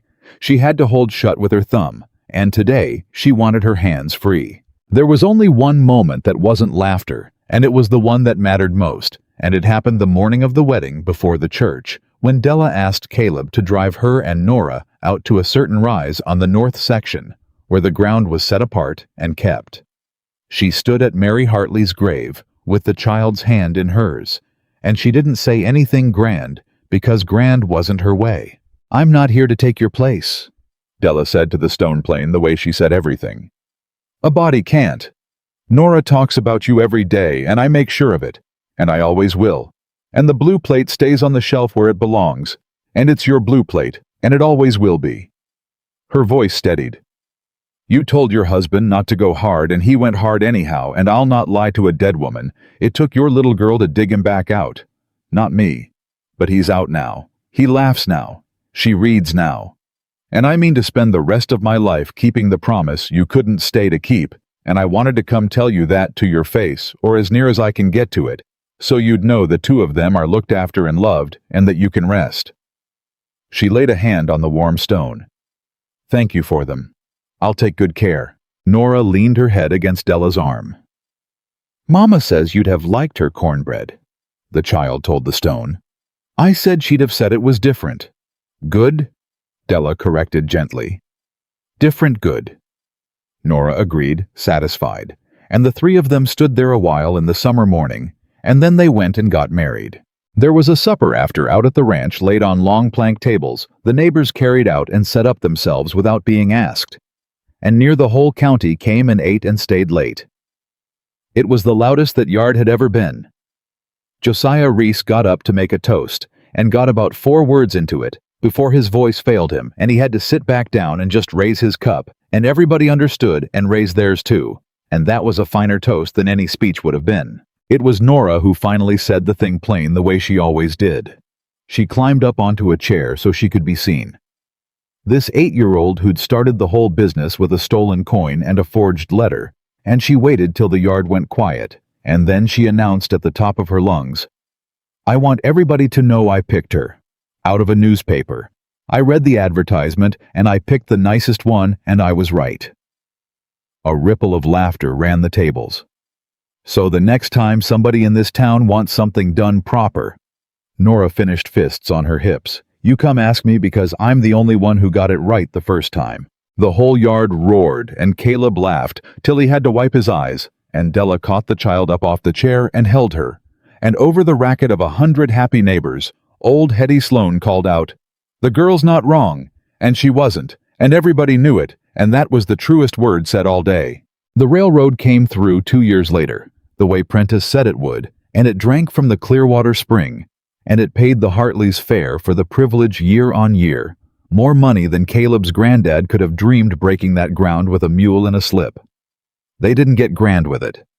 Caleb bought good stock and mended every fence, and paid Josiah Reese back double the $1,400 the old man had once offered to put up, and Reese refused it, and Caleb left it in the man's barn in a coffee tin anyhow, which was a thing Della taught him, that you settle your debts whether the other fellow wants you to or not, because it's not about him, it's about walking free. Della kept the books and taught the county's children their letters 2 afternoons a week in a little school. The railroad money built, and half the students in it were the same children who'd once chanted a cruel song at Nora by the water trough, and Della taught them just as patient and just as good as she taught anybody. Because she'd decided a long time ago that the way you beat the meanness in a place was to outlast it and outkind it. And she did. She never once dealt another hand of cards, but she kept the one skill that House had taught her. She could still read a room, read a face, read the exact moment a frightened soul decided whether to trust or run. And she used it the rest of her life not to take from people, but to know them, which is the same gift turned right side up. And Nora grew, And there came a little brother in time, and then a sister. And the house that had gone dead quiet for 2 years got so loud that Caleb would sometimes stand in the doorway just to listen to the racket of it had in his hand, the way he'd once stood in that same doorway, watching a stranger and his daughter cry over a burned quilt. One evening years on, with the young ones abed and the two of them the last ones up, Della found him standing at that doorway again, looking in at the empty warm kitchen, at the blue plate on its shelf, and the good plates beside it, and the lamp low. "What are you doing?" she asked. "Listening to the quiet," he said. "It's a different quiet than it used to be. Used to be the quiet was the loudest thing in this house, the sound of what wasn't here." He shook his head slow. "Now it's just rest. A whole house full of people resting. I never thought I'd have it back." Della came and stood in the doorway beside him. "You know what the town says now," she said. "The ones that were so cruel in the spring that first year. You know what they tell it like now when they tell the story of the ragged woman who came off the stage." She almost smiled. "They say I came and I fixed the Hartley place. Patched the roof and squared the books and beat Cordelia Vance and saved the ranch. That's how they tell it, like I mended a house." "You did all that." "I did," she said. "But that's not the true thing, and you know it, and I know it, and I'll say it once out loud so it's said." She looked into the warm kitchen at the whole shape of the life they'd built. "I didn't fix the house, Caleb. Houses were never my trouble. I fixed the people inside it. Or no. You fixed each other, you and that brave fool child, and all I did was refuse to leave while you did it." Her voice went low and certain. "A family isn't a thing you're born into, and it isn't a thing you find lying ready-made off a stage. It's a thing you build on purpose with your own 2 hands, one honest day at a time, out of whoever's willing to stay." Nora knew that when she was 8 years old and wrote a lie to fetch herself a mother. She was smarter than the whole grown county put together. Caleb Hartley looked at the woman beside him, the woman he had once looked at.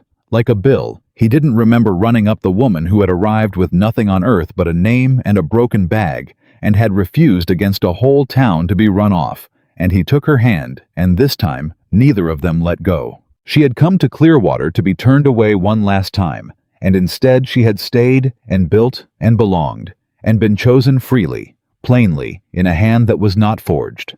And out of a dead quiet house, and a grieving man, and one lonely, reckless, loving child, Della Hartley had made the one thing the world had spent her whole life swearing she could never have, and would keep on making it every honest day for the rest of her life. A home that was hers, and a family that had chosen her, and that no one on this earth would ever take away.